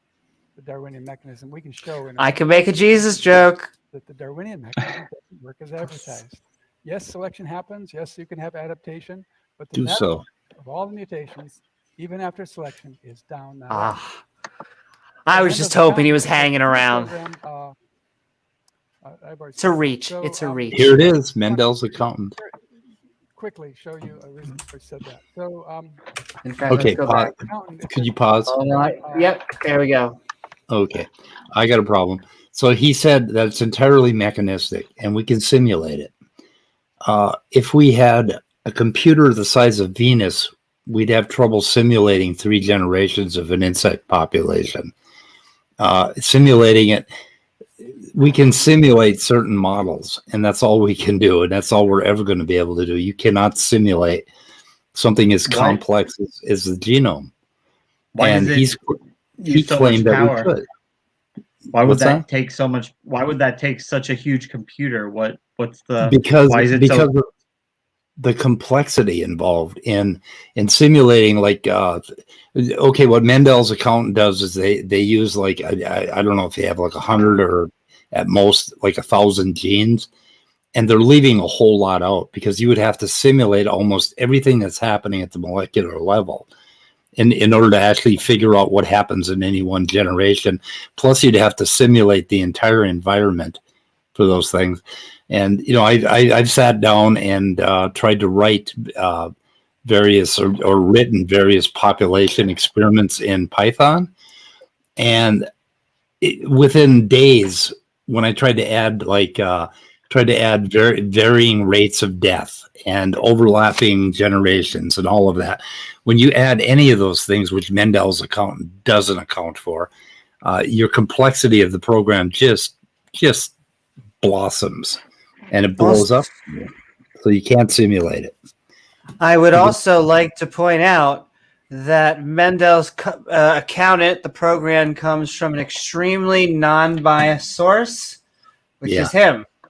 Yep. So. Oh, that's like Otangelo linking to his own site. Yeah. Yeah. Okie dokie. Yeah. They managed to get one paper published based on that program, and since then we haven't heard too much about it, other than critiques of how the program works, which are available all over the place. So anyway, his final straw is bullshit. Well, his final straw is him quoting himself to be. Yeah. Okay. That's the best authority. I just wanted to show you quickly show you results of a single experiment. This is fitness over time. And so fitness starts out with a fitness of 1. There's no mutations, neither good nor bad. We introduce good and bad mutations into the population. We select away the inferior individuals, and then we let the remaining population intermate, and then we bring in more mutations and more cycles of selection. So on the bottom, we see how many generations. This runs 200 generations. Why do you think we would choose 200 generations for this simulation? Yeah. How many generations from us to Adam? I can do that. About less than 200. Always goes back to the Bible. Time. The red line shows the decline in fitness over time. And you see a catastrophic decline in fitness. We're modeling 100 mutations, which is the actual mutation rate. Normally we would model 10 mutations because we're conceding, okay, maybe 90% of the genome is junk DNA, but actually another story is junk DNA is dead. Basically in 2007, it was shown that the genome is fully functional. Okay, we're almost done. Thank God. Literally. Yeah. And so when he is done his speech, we will then just have a quick wrap up amongst ourselves, and then we'll go into that open mic and open the floodgates of hell. And okay, here we go. So it looks way familiar. So using the most biologically realistic parameters in our numerical simulation, I would stop it, but it's the same graph. Output that looks exactly like the biblical data. And that's just astounding to me. Yes, sir. Q&A. No, I think this is almost a heckle. Hindu superminds deciphered and indulged in these supernatural issues. Love, respect your parents, you live forever. Longevity, assured. The quasi-scientists, politicians, and some clergy are responsible for extirpation of life. Not commentators, but God has the answer. He is the answer. For millennia, Okay. the inception of time, Sounds like this is a there have question. been mystics, scientists, think tanks, theologians, demagogues, pessimists and optimists, and so on. People were dwelling on these things. Can you ask a question? I thought you had a question. No, I'll finish in half minute. Your I'll assumptions finish and in a half extrapolations, minute. confabulations have some credence. They know how much 30 Expanded seconds very is. intelligently, but It's actually these a long time. are incomplete. Your arguments are based on the Old Testament and in the lab. Thank you. Okay, thank you for the feedback. What? We have a few minutes left. I'd just like to summarize the conclusions. Please. There are many lines. That's where right, baby. the Also, hi, Sid. doesn't Welcome. work as advertised. Sid Selection Withers. happens. Sometimes you can get a beneficial mutation that allows adaptation. But what's happening is for every beneficial that gets selected, there's 100 or more deleterious mutations that are entering. So the net effect, if you have a running a business, you can say, well, you're making money. Here's some new Darwin mechanism fails at almost every level. To prove it, here's a picture of a tree. Or is that a termite mound? Or Or what is a that? termite man, yeah. primary maybe action that's falling the apart. maybe that's the fig tree from the book of Mark that Jesus killed. Could be. There we go. It all makes sense. Because it didn't have fruit out of season, so he got mad and he killed the tree. He got super mad. He was pissed. Question is, are you making more money than you're spending? What's the net effect? And so all the analyses that I've seen and done indicate that it's that this mechanism that's so profoundly affected the academic community is not correct. So genetic entropy is real. It's supported by the laws of nature. It's obvious at our personal level. There's compelling logic. If you look at just So here we go. Here's his real final pitch, because this is what is spread to so many creationists. Genetic entropy, this is their concept. He is saying is real, supported by the laws of nature. Obvious. I like when you have to put obvious. Like, duh. Why do I have to even prove it to you guys? At the personal level. Oh my, hot. Compelling logic at population level. What does that even mean? Honest. He's like adding flavor words, like marketing terms that you should not use. Honest numerical simulation nails it. I love that. I love this pitch. It sounds so markety coming from a scientist. I just got a letter from a realtor that looked exactly like this. Supported. Exactly. Compelling one. Yeah. It's honest, and let me tell you, she nails it. Okay. Population genetic theory, and then honest numerical simulation, in my opinion, really nails it. It's a done deal. And so down, not up, what does it mean? It means that evolution is going the wrong way. It means Darwin was wrong. It means life is running down. It means life, therefore, cannot be very old. If we're degenerating at 5%. And I see some specific comments out there, but I never know which ones to read on screen. So if you want to see your specific comment read on screen, don't forget to tag me at Amy Newman, whether on YouTube, Facebook, or Twitch. And with that, down, not up, what does it mean? We've been trying to figure that out for an hour or more. Evolution going the wrong way. Darwin was wrong. What were you going to say? I would like to see some proof of that. Yeah, I would like to see some proof of that. No, at the personal level, that was an interesting one. I wanted, but when I get to the diatribe part, I'll mention that. Okay, but yeah, it makes no sense. This is what level, baby. This is what the creationists are stuck on right now. It seems like they go through these issues, they'll use it for a few years, and then once it's been thoroughly debunked, they'll move on. They did it with irreducible complexity. Now they're doing it with genetic entropy. Oh, excuse me. Okay, Darwin was wrong. Life running down. Once again, you just mean we're dying? Because that happens. But generally speaking, we have a good amount of years. So stop trying to push us out of the cave or over the ship. Life cannot be very old. What? Life must have been created. Look at that ramp. Life must have been created. That's a non sequitur if I've ever heard one, right? Yeah. Exactly. Oh, well, I hope you took her for a good walk. I hope she's all gassed up. And okay, it looks like he's ramming up his speech. Guess what? It doesn't let you extrapolate very far backwards. And if you do extrapolate backwards and say, given our rate of decline, where were we before? What we conclude is there had to be a beginning, a creation, when man was back to the Bible. Mm-hmm.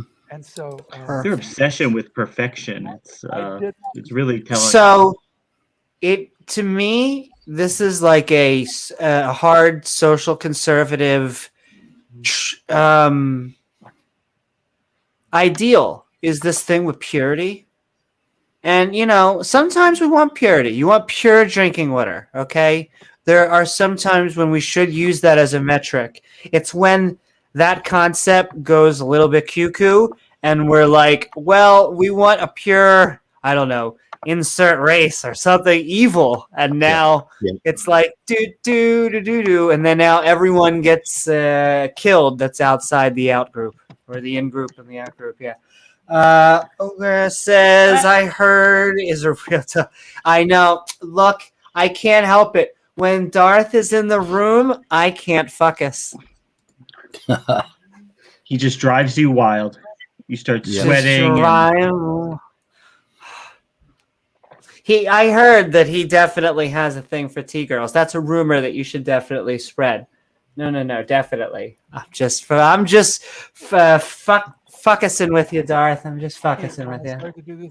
When I started to do this research 10 years ago, I thought maybe I could put a little ding. 10 years ago, so even older than this. And instead, what I see is Darwinian theory is a house of cards that is coming down. And what I saw, by God's grace, is an incredible affirmation of Scripture. So I just like to... Ew. I hate that kind of language. I know that Christians, it's very normalized. I just hate the concept of you are sick. It drives me to be sick because, ladies and gentlemen, I don't know about the word perfect, but everyone is born awesome and amazing, okay? And you don't need anyone telling you that you're sick or born wrong and that you need to find a cure. Yeah. Anyone tells you that, just say, I'm sorry, my wallet is actually not on me right now. That's all you need to tell them, okay? The cure. I mean, it's ridiculous. It is, because it's ridiculous because God is the one who caused this problem to begin with, even from their standpoint, because he's the one who put that stupid tree in the garden. He's the one who made Adam and Eve so they wouldn't comprehend good and evil. He's the one who let the devil come in the garden and try to tempt them to violate God's word. And then he's actually at the root of all this, and then he's going to offer you the solution to get out of the problem that he made up in the beginning. You've got to believe in me, worship me, and then I'll save you. It is basically like someone takes two needles, and in the one hand behind your back they stick you with something, and you go, oh my God, I feel so woozy, and then they're like, hey, I got this other needle in my other hand. It's the cure. What a coincidence. Would you like to give me $50 and we can tell you the cure? I know, right? And all right, we're moving along. Close by saying, let us exhort one another. Oh, I wanted to read it. The cure. Let us the one and only cure. Yeah, let us extort one another. And Reservoir Gore says, it's that shiny black helmet, baby. The cure, the one and only cure to genetic entropy and death is salvation through Jesus Christ. So, all you atheists out there, skeptics, secularists, whatever, non-believers, whatever you want to call yourself, whenever someone brings up the concept of genetic entropy, and they say, hey, or you ask, hey, is it scientific or is it religious? All you need to do is check out this right here. The one and only cure to genetic entropy, I repeat, and death is salvation through Jesus Christ. Now, I don't know much about Christians, but will my healthcare policy cover this? Yeah. Does my healthcare policy cover Jesus Christing? Because I got a feeling that somehow I'm going to have to dip into my pocket. I don't know. Yeah. They like to do that. Just a little bit, 10%. I know. I will say I do find this concept gross. I mean, in all the other religions' defenses, they all have things I don't like. So I'm not letting any of them off the hook. But this one... It makes sense if you don't really think about it. Yeah. Yeah. It's just such a think critically. It's such a time for the altar call. Such a dark view of life that everything's going to hell. We're rotting inside. We're going downhill, and our lives are crap, and our flesh is like trying to make us sin. And oh my God, these people. Yeah, I just don't not understand. a very happy outlook. No, it isn't. They must ignore their religion 90% of the time, or they would have their suicide would be a lot more common, I think. And do you know the irony is that every once in a while, but more often than I get, you'll say, I'm an atheist, and they'll be like, how do you even live? Yeah. And you're like, how do you what? stand it? Right. Like, I don't know. I go to the movies. What do you do? Like, do something. Like, go live life. I don't feel guilty when I eat popcorn with 2 sticks of butter on it. That's how I live. Woohoo! See, that sounds good right there. Yep. And okay. There you go, ladies and gentlemen. I mean, he said the quiet thing out loud to begin with. He started with scripture, but he's ending with Jesus Christ. So I think there was science somewhere in there. Jesus H. Christ. Come on. Jesus H. Christ. Or fully trust Jesus and his word. Even when we don't quite understand it all, even when it seems even when it doesn't make sense, just believe it anyway. Just keep believing it. Yep, keep believing. Believers. And be faithful. It says up is down, then up is down, and down is up. Oh my God. That was painful, Amy. Oh. That was painful. And okay, so I heard hardly any even science in that whole thing. It was very little actual information. That was a weird lecture in that it's normally a ramp. It's normally we're going to start with the things that the skeptics normally agree on. And then we're going to work with why this has to lead you to the Bible. But as a non-believer, this doesn't, I feel like this won't move many people, if not any that didn't already believe. Yeah, I think this is one of those apologetics that's aimed at keeping Christians Christians more than it is reaching out to non-believers. What I can't get by is how many empty seats there are towards the front. Oh, yeah, maybe people didn't want to be picked on. I don't know. You're right, though. That's odd. Very odd. My thing is how low. This is like VHS quality. 2012 is not that long ago. Like, I understand it's long and like memes. Like, there were some good memes 2012, but what's the resolution on it? You can check. You click those boxes and then only goes up to 480. I'm giving standard definition. The best, baby. And okay, so what are some before we go into open mic, what are some final thoughts? This was really my first time learning about John C. Sanford. We've been wanting to do this podcast for a little bit now, but I really wanted to have the time to do like the hour-long video. And so, yeah, this is I've been driven to him because I learned about him, I think, through Sal, and then, through a bunch of other creationists. And then, like, I think a Standing Through Truth video, he quoted him. And I'm just like, all these creationists, like all of this genetic entropy, all roads lead to John C. Sanford. And so why even talk about all the other people, as much as I love all the other people? And Sal, you are absolutely welcome back on the channel. He's been a mensch every time, so always welcome back on here. But we might as well hear it from the horse's mouth, as John said. So, yeah, Speed, what are your final thoughts about it? Okay. So, first of all, even Sal Cordova has admitted that Sanford is concentrating on the human race and human problems. And, of course, we have analyzed our problems more seriously than any other species around, right? Because of medicine. But if you look at the other species, but first of all, I want to mention that for human beings, like if you go to a high school football game and take a look at all the kids in the stands and all the kids out in the field, how much genetic entropy are you seeing out there? I mean, after 6,000 years, these people should be hobbling around in walkers, trying to find the ball, but they can't quite see it, right? And you don't see that. And if you go to the average school, look at our children. They're not mutant. They're not more mutant than us. They're healthy as hell. I mean, of course we age, all animals do. But then if you go and look at plants and you go look at insects, which multiply one hell of a lot faster than we do, many, 20 to 100 times as many generations. Are they falling apart? Are mosquitoes going extinct? Or are mosquitoes just perfectly capable of biting me today like they were, 1,000 years ago or 5,000 years ago? So it just doesn't wash, and it's a bunch of rhetoric backed by this crazy program they did, Mendel's Accountant, which was done under their direction, which doesn't fit anything.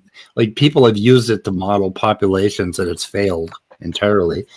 And then some other little key things that they picked out of research, like Kondrashov and Winch and Crow, and none of it holds up at all. And yet it's become their flag, and it's just it's a smear campaign on evolution is all it is. That's about all I got to say. Yeah, it's really just they use this to hammer at evolution, but they will never really present, the two things he presented us for his genetic entropy was I don't believe in evolution and scripture. Yeah. I'm choking on my cat again. We always support kitties on this channel. In fact, I love the entire carnivora branch. There's a kitty. Say hi to the kitty. Yes, hi, baby. I mean, if you see in like the rooms, like the Christian rooms, you'll have like John Maddox, Praise, Otangelo, the whole crew in there. And they'll just be going over something like this as if they've totally blown evolution out of the water. Like they just disproved it. The whole thing is falling apart, and it's very delusional how they think they're undoing decades and decades of science in multiple fields. They completely leave out a whole lot of reality in genetics, such as when there are mutations that are truly deleterious. You very seldom even know that there's a pregnancy, or that there's you don't even get to the embryo stage before it's negatively selected. So all of the really bad mutations are just purified out of the population over and over again. And they leave out all of that. And then beneficial mutations, they have a kind of a Frankensteinian idea of how evolution works at all, or how protein evolution works. They don't know what they're talking about, and they can't support it in any detail. They can only support it at this level of rhetoric and cherry picking. And nobody is taking John Sanford seriously at all. So anyway, I'm done. Except the people who don't know anything about the topic, and then in that case, he sounds like a genius. Well, that's the same. I find that same concept with flat earthers, that when they talk to lay people, they sound sophisticated. When a flat earther talks with anyone who has any knowledge of middle school physics or anything past that, then they sound like when they talk to an astrophysicist, then it's obvious that they don't know what they're talking about. And in fact, Speed, I want to thank you so very much. We've actually had our fabulous guest host, Answers in Atheism, and you could check out his channel. I'll be putting it back up on the screen once we actually do outros. The Atheist. Well, please check out his awesome weather report, which I think he found. I think he just said Saturdays or Fridays. One of those. You're like, it's hot. I'm going to start doing more. So go check out those. Monday through Friday, every day at 2 p.m. to 4 p.m. we do the weather report. On weekends, I take the weekend off, supposedly. Anyway, I mean, that's Grand Central Station. I'm for show prep for people like John Maddox. They're in there. They're lurking usually. Oh, they're always talking about. Yeah, they rarely type in chat, but they are listening, because then you look at their streams, and a lot of it will be them hashing out what was on your stream. Well, he was claiming not to watch my stuff, and then he had on his screen his YouTube history. And like every third one was weather report, weather report, weather report. It was funny. So apparently he is watching.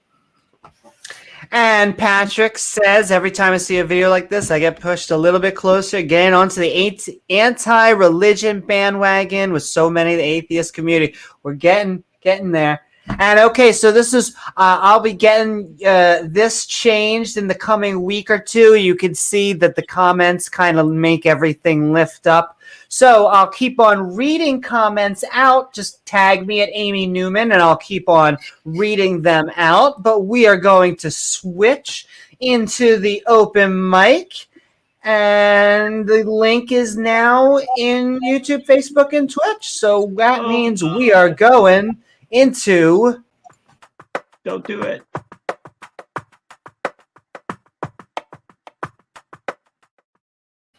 Our bodies are ready. And okay, we're coming on hot off the grill. We may have a detractor or maybe he'll agree with us. You never know. On Tangelo. Oh, no. Oh, boy. Oh, no. We are skeptic and ranting about down, not up. I hope you're doing well. And what are your thoughts about the subject and everything we've been talking about tonight? You're on mute, Tangelo. Oh, you're pulling to me. That's okay. I do that about twice an episode. Oh, someone's... Whoops.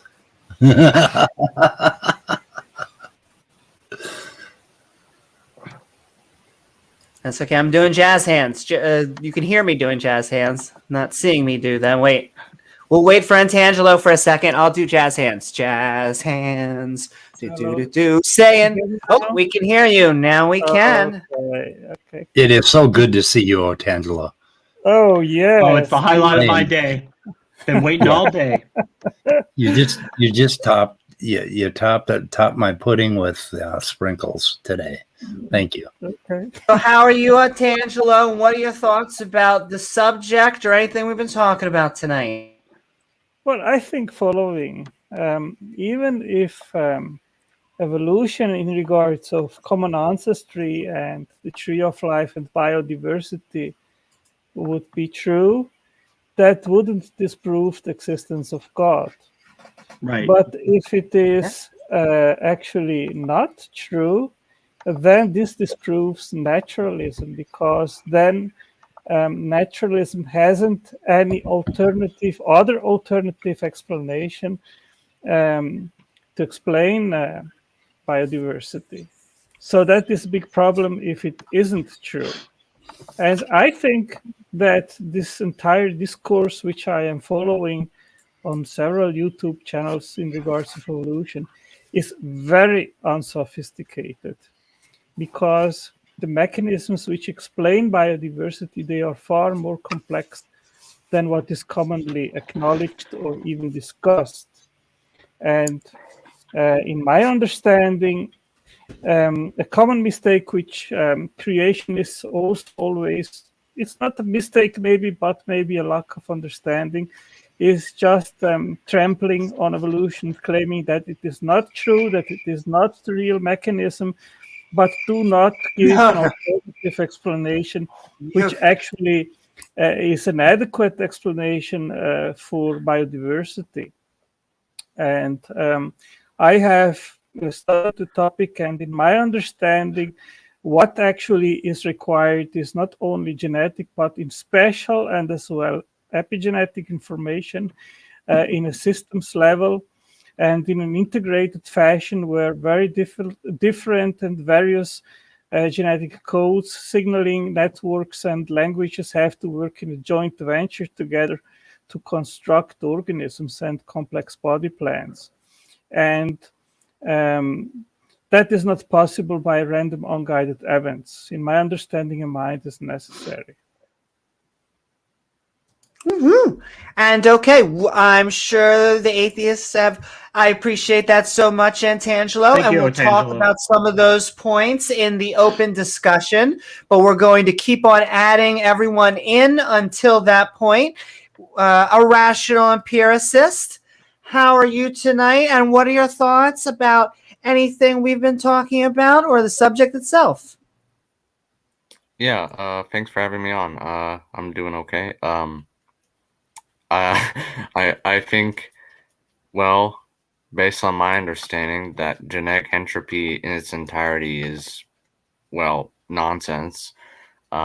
Just because of the fact that it's basically a rehash of an idea from the 1940s that, well, we know better now.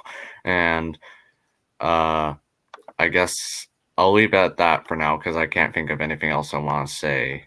So I'll just wait till I open this. Yep, thank you so much, Irrational Empiricist. And okay, we're going to keep on moving down. Pat, we have been skeptic and ranting about down, not up, the concept of genetic entropy, and watching a video lecture. I hope you're doing good. And what are your thoughts about the topic or anything we've been talking about tonight? Well, I always find this particular topic rather interesting, but I would, caution anybody who watches this video who doesn't have at least moderate background in, bioscience to really just look at the literature written in opposition. There's a broad body of literature that basically debunks everything that you just watched for the last, 90 minutes. And with that, don't let someone who simply is an outlier influence you because of a popular notion he or she may be projecting. In this case, if you're a theist or a Christian and this really supports your worldview, maybe you should look at the overwhelming body of literature that's emerged since these papers were first published that not only debunk but refute it. And that's the difference. Debunking shows it doesn't work. Refuting actually shows that the methodology was flawed to the point that we actually get opposite conclusions, right? So this is the kind of thing that is, it's almost detrimental to our intellectual progress as a species. So with that, I'll yield my time, and thanks for having me on. Thank you, Pat. Absolutely. Thank you so very much, Pat. And okay, 2 more to go, and then we'll go into open conversation. Marshall, we have been skeptic and ranting on Down, Not Up, talking about the concept of genetic entropy. I hope you're doing well. And what are your thoughts about the topic or anything we've been talking about? Yeah, well, the thing about things like genetic entropy and used to be irreducible complexity is that, they rely on most of the people that they're trying to convince these ideas of. They rely on them not being able to understand it, and it sounds smart and sciencey, and it's like Nathan Thompson's electromagnetic wake, whatever. You're trying to convince somebody who doesn't really understand the topic. If you can use big enough words, then it makes it sound like your point is scientific. I think common sense would tell you if our genome is degrading over time, like he was saying, how could all these other species that have such a shorter generation time still be around? Yeah, and I think like the comparisons to flat Earth are valid. It's they think it's the same kind of way where like they think that point to something that they think doesn't fit with the model we have, that automatically makes their model valid, and that's just not the case. They don't have a model. There is no working model. There is no working flat Earth model. That's all I have to say. Thank you so very much, Marshall. They don't need a model. They got the Bible. That's all they need. Well, my general joke is you ever want to make a flat earther disappear, just ask them for a model. And okay, moving along. Love guides the wise. I had written down the end of it. Love guides the wise. I hope you are doing well. I'm about to sneeze. Oh my God. Don't do it. Oh, thank you. I found the mute button in time, and I feel like I hear a vacuum. Are we hearing a little... Oh. Love, we can't hear us? you, man. Hey, can you hear me? We can Better hear you, now. but we're getting a There we little go. bit of vacuuming. It's what? Say what? We can hear like a Loud noise. suction noise. Oh, weird. Huh. That's weird. Oh, it might be. Well, I had to get a new microphone, so it might be messed up. I'm just gonna go on mute. But yeah, good to be here, guys, and happy to listen to all this stuff. Woohoo! We're happy to have you here. And welcome aboard. But we actually have one more. The one, the only, Leophilia. So we are skeptic and ranting on Down, Not Up, talking genetic entropy. I'm sure a concept you love. I hope you're doing well. And what are your thoughts about the topic or anything we've been talking about? Yeah, I was not expecting to be in quite this soon, but the concept of genetic entropy, as I understand it, can be construed in two ways. The first is that entropy directly applies to the concept. Gee, I'm not surprised he's leaving anyway. I can construe genetic entropy in in two ways. The first is that entropy, in terms of the second law of thermodynamics, generally given by S, is equal to, I believe it's S is equal to the Boltzmann constant by the natural logarithm of omega to genetic information, which makes no sense at all to do that, and nobody's been capable.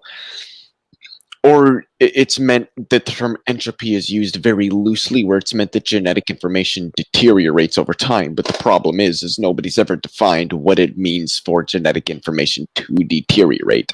What would the deterioration of genetic information look like? What we generally see is some post hoc justification for genetic deterioration that doesn't really outline what it actually means. And because of that, we don't really have anything to work with when we talk about genetic entropy. People like John C Sanford, who was the first person who proposed it, I believe, I could be incorrect on that, a rational empiricist, my good friend Andrew would probably be capable of correcting me on that if I'm wrong. But as I understand it, John Sanford was really the one that formalized what genetic entropy was, and even he has not been capable of, in my opinion, rationally defending what it is, what it means, or how we would go about verifying it in any way, shape, or form. It's not something that biologists work with because it doesn't seem to be something that's a feature of reality. We've saturated viruses and bacteria with numerous different forms of genetic mutations, and they haven't deteriorated in any way, shape, or form, which seems to directly contradict the statements that John Sanford made when he formalized his idea of genetic entropy. And because of this, I don't think it's reasonable to adhere to something like genetic entropy or the idea of genetic deterioration. That isn't how evolutionary biology is generally construed. It's not construed in terms of that because that doesn't make any sense, and it's not something that we observe. That is all. I agree. And yeah, it's a little bit of an odd thing, and it seems to start from the Bible and work backwards. But with that, thank you so much, Leo. And we're going to go now into open conversation. We got 7 of us. We're having some fun. And all right, we're skeptic and ranting. We're talking down, not up. Genetic entropy and John C. Sanford. What do you guys think? I heard my name, but I just heard lots of lagging and static. So what was being talked about? I didn't hear parts of it. Was I incoherent for most of what I said? We're talking about genetic entropy, Andrew. No, I no, really want to make sure that I'm clear here. Was I breaking up for anybody else or only Andrew? Because if I'm breaking up for everybody, then I need to fix something. No, okay. you're clear. Okay. Yeah, awesome. I think you were just roboting for me for some reason. Awesome. So I feel like this concept has caused quite a bit of trouble because I feel like this is where a lot of the lately anti-evolution talking points, or at least a good chunk of them, because obviously there's been anti-evolution people since Darwin, and probably even before, since Darwin was really, he made it famous, but there was a lot of people pushing for that even before that. So, yeah. Any thoughts? So about this? I had a quick question. When we say hold on, give me a second here. Okay, I'll jazz hands. When we say down, not up, are we referring to the structure of reality? Are we referring to the complexity that we see in the structure and the function that we see in reality, that it's imposed on it from the top down rather than the bottom up? Because if that's the case, I have a lot to say on that matter, because I'm sorry, that's just not the case at all. And it's evident that it's not the case. Well, they're saying that life is getting worse somehow, that something is breaking down. And yet, when you look around at, in the forest or at life, you just don't see life getting worse. Exactly. I don't see it anywhere. I don't know what they're talking about. Yeah, so it doesn't pan out in reality. No. And our lifespan. Oh no! Finish. What were you gonna say? Oh, I was just. They're basically, Leo, going on this incorrect notion that evolution is somehow self-improving and whatnot, and just doing the opposite of that. So that's where that down and up comes from. Yeah. I see that the most significant weakness in this whole concept, as proposed, is that they're equating genetic mutation with DNA degradation. So they're not the same thing. A mutation in of itself neither degrades, is not necessarily a degradation of the genetic code. And also, it completely ignores the mechanisms for self-repair and conservation of genetic material. And this is where people like myself read some of this stuff, and I honestly sometimes I can't even make it through some of these papers, because the premises are such that they're just nonsense. They, we can see diversity in genomic structure within a population. Even going back to, like Leo said, it's really important to study this at the micro evolutionary scale, right? Within bacteria and other samples. And this is what's funny, is every time some actual scientists with a bunch of other scientists try to attack this problem, all the modeling they're able to do fails to support this assertion. So if this was true, other scientists would have been able to determine it, and each time they've tried, it's failed. And so it's nonsense, but it's selling credulity to a bunch of people. And if I was a Christian and I wanted to believe this, this would be my line of attack. Well, look, this Cornell scientist, he says.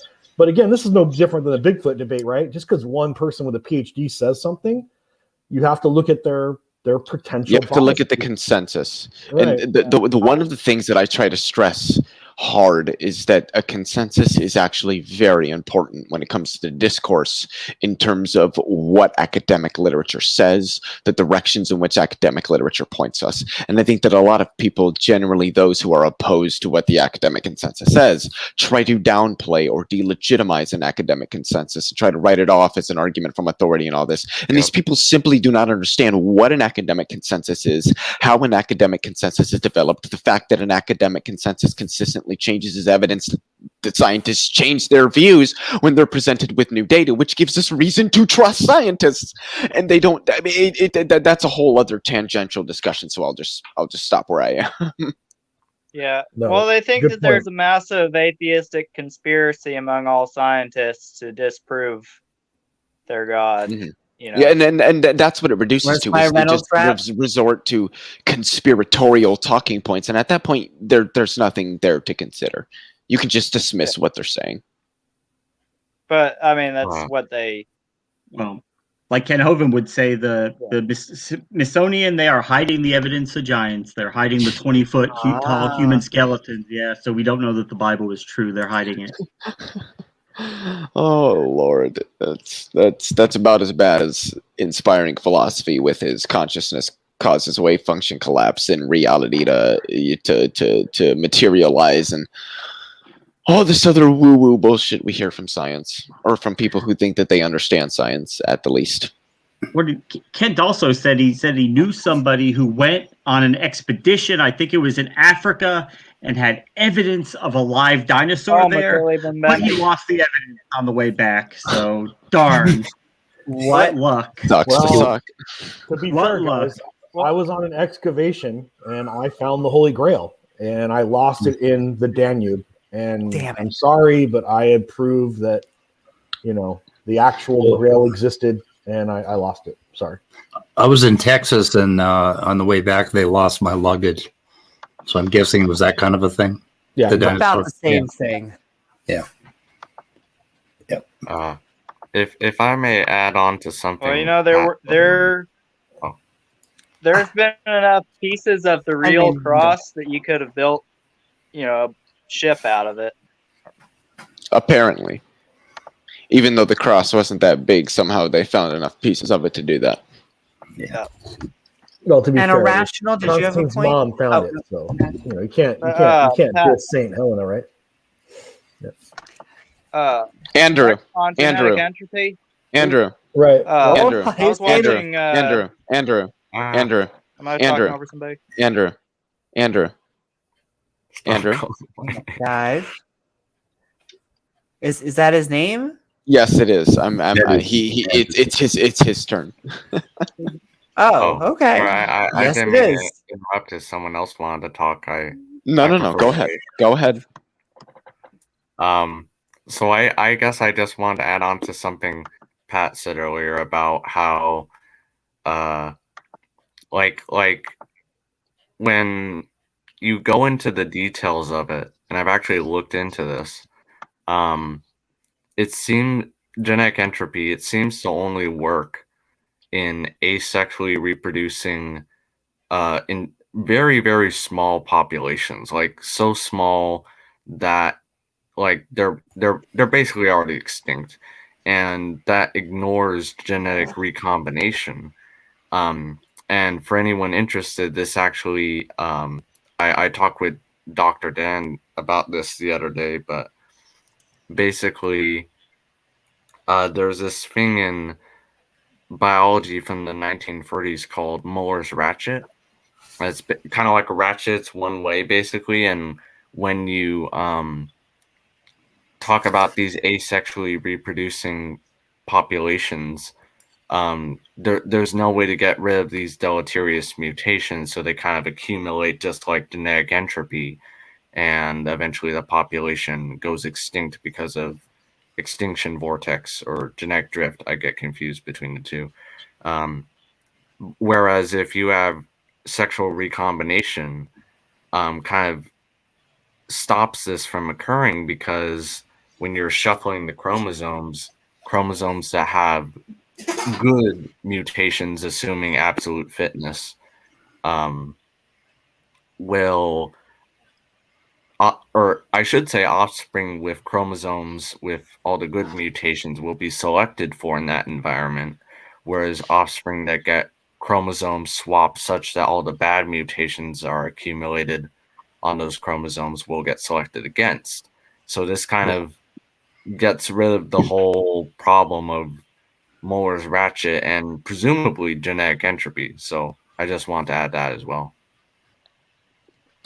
Yeah, and bacteria exist in really large populations, and they have a great deal of variation. And when they become stressed, they actually have mechanisms that increase the amount of mutation that happens, and then the variation is what saves them. Basically, in any environment, there's always some section of the population that's going to have a variant that you need for a new environment, and that's just how evolution works. It's that variation, and they leave all of that out. That's part of the natural selection that Danny apparently doesn't fully understand.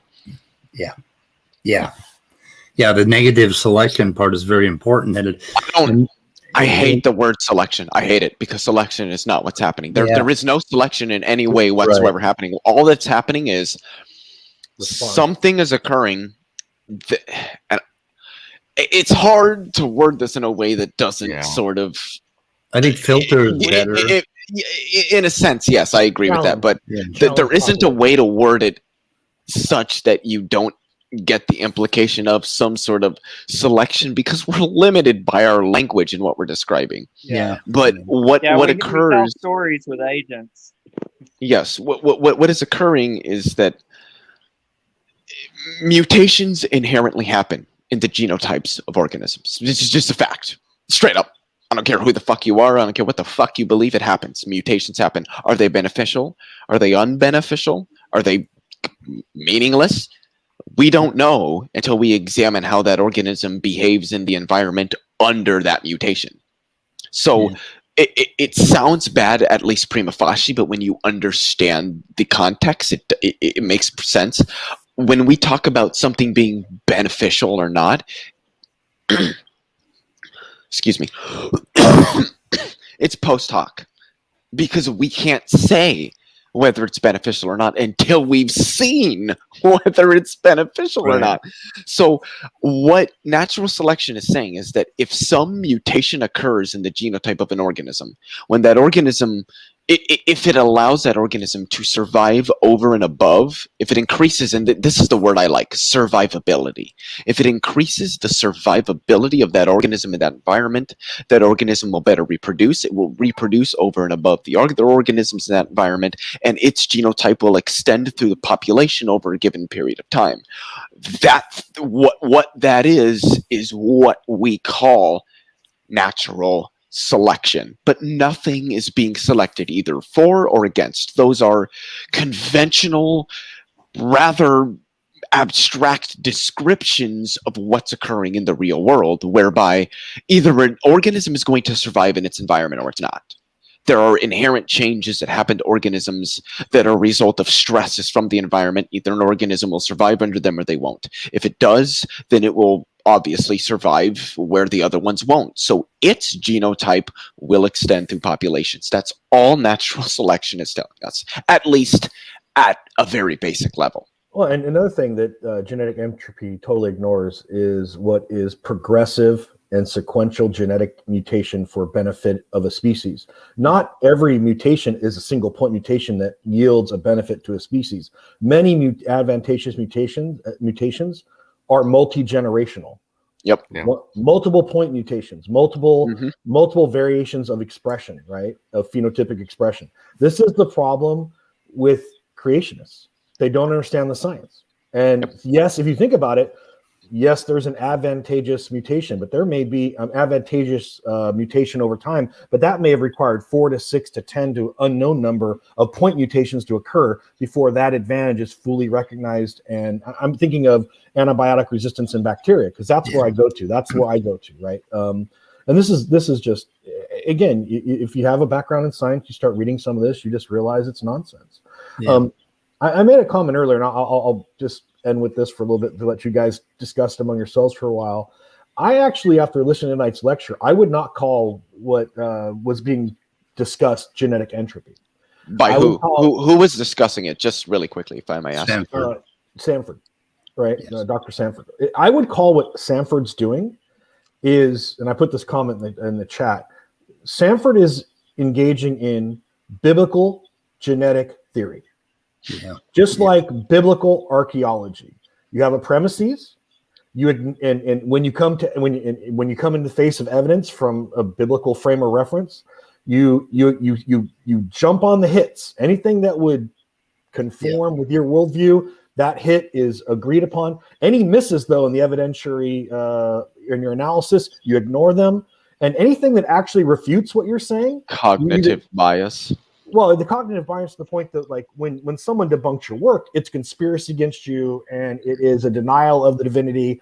And so there is no way to actually engage in a formal academic debate because they don't engage in academic research.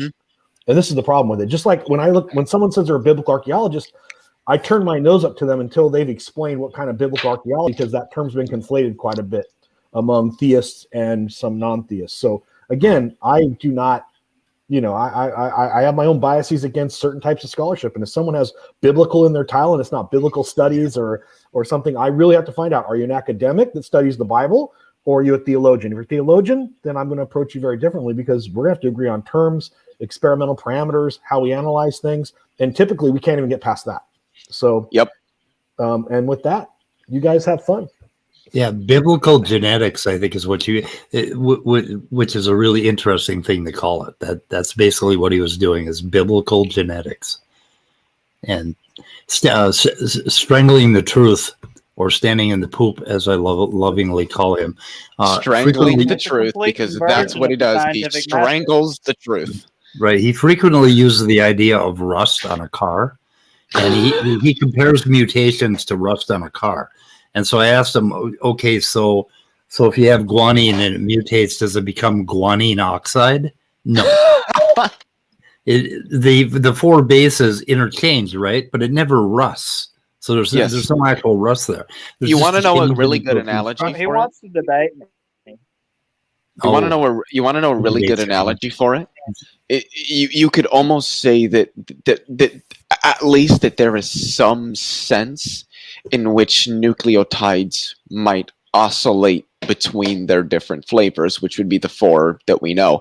And I'm using a little bit of a contrived language here to draw an analogy, obviously, but much the same way you might say that the electron neutrino, mu neutrino, and tau neutrino are all neutrinos, but it stochastically oscillates.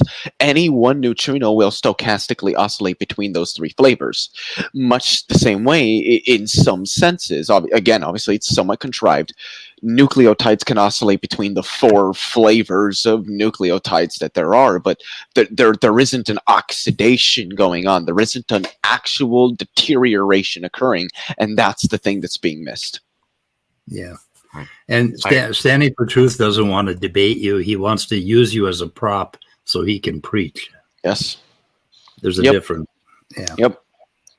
That's exactly correct. Anyone find it a little bit weird that the video started right off with scripture?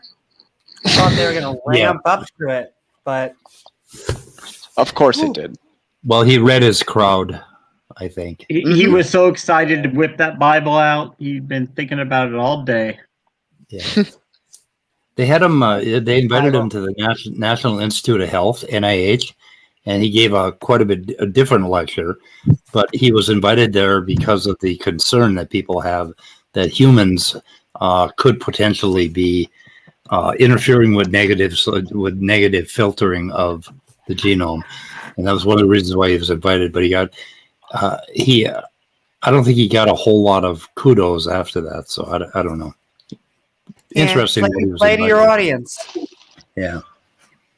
He didn't leave with the Bible. I think he kept the Bible out of it at the NIH. Clever. Man, it sucks that Otangelo left. We need somebody to be challenging what we're saying. Yeah, we need a challenger. We do. We really do. They're all Smokey's running a stream right now, so that's where they are probably. We'll send in love to Smokey's stream. And we are also about to put the link. I will pin it up in chat. We got 2 or 3 more slots if you would like to join us here at Skeptic and Ranting. We are talking about down, not up. Yeah, I would want to talk to him. Can I comment on that really quickly? Sure. So just the phrase down, not up, at least to me, implies that somebody is making the implication that the structure, the function, the information, the complexity that we see in reality is imposed on it by something from the top to the bottom, which anybody who has at least a strong enough understanding of basic physics, chemistry, biology, any of those harder sciences knows that's just simply not the Anybody case. who's even literate? The complexity, the structure, the function, the order that we see in reality is not imposed on it from the top down. It emerges out of it from the bottom up. And we see this with something that has been doubly called the Heisenberg split or the Heisenberg cut, which is the line between something described quantum mechanically and something described classically. And while you can play that line a little bit and get it to flex, the broader point is that reality at its most fundamental levels is stochastic and acausal. You do not know what's going to happen or when. All you know is that there is some probability that a set of events may happen over some given period of time in what you're measuring. That's about as much as you can say, at least until you make some definitive measurement. And because of this, we cannot say that the deterministic causal structure of reality that we see is exactly what reality is. That's how we experience it. And this idea that all the complexity and the function and the order and the structure that we see in reality is something put into reality from the top to the bottom is just not true.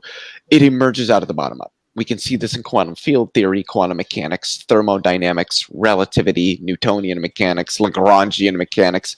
If you look at all the various regions of physics, chemistry, and biology, we plainly see that reality as we experience it is generally emergent classical level properties that arise out of the fundamental structure and interactions of reality at its most basic level. And at its most basic level, it does how we experience it. Reality cannot be described in those terms. I always think I like to describe it this way. We know that, complexity increases, is an emergent property, right? So that would put the arrow this way, right? This going that way. And all what they are doing with this genetic entropy is going, no, I don't like that, and flipping the arrow around and claiming they're right. Yep. When it's foundationally against everything we've demonstrated in science. Yep. And that's and really, but without that, you don't have a creationist model. Yep. Exactly. And one of my the questions I get, Speed knows this, and Andrew knows this as well. God, why am I drawing a blank? Oh, Tangelo asks this all the time. Why was the universe low entropy earlier in its evolution? And the answer to that question is, when you say earlier in its evolution or in its history, that just means lower entropy. So the arrow of time is a result of entropy. To ask why the universe at one end of its extents is low entropy and why at the other end it's not, we don't know if there's even an answer to that question. And you find that the questions that a lot of theists ask, either A, they're meaningless questions to ask, or B, they're questions that reduce to being meaningless because we couldn't really ever get some meaningful answer for them. Yeah. And again, this is where science just says, yeah, I asked Tangelo a question in the chat. Is he out there? I was hoping he'd be here for me to answer me. That's probably never a good idea. Well, I don't know, but well, what was the question? The question I had was like, would you rather have? Because he said that something about that we don't have the answers for origins. It's like, would you rather have the wrong answer and be certain, or would you or would you just rather be able to say you don't know? Like, well, that's the problem. They can't handle uncertainty. You know what I mean? Like, is knowing and having the wrong answer better than just not knowing? Well, the thing is, if your answer is wrong, then you couldn't actually say that you know it.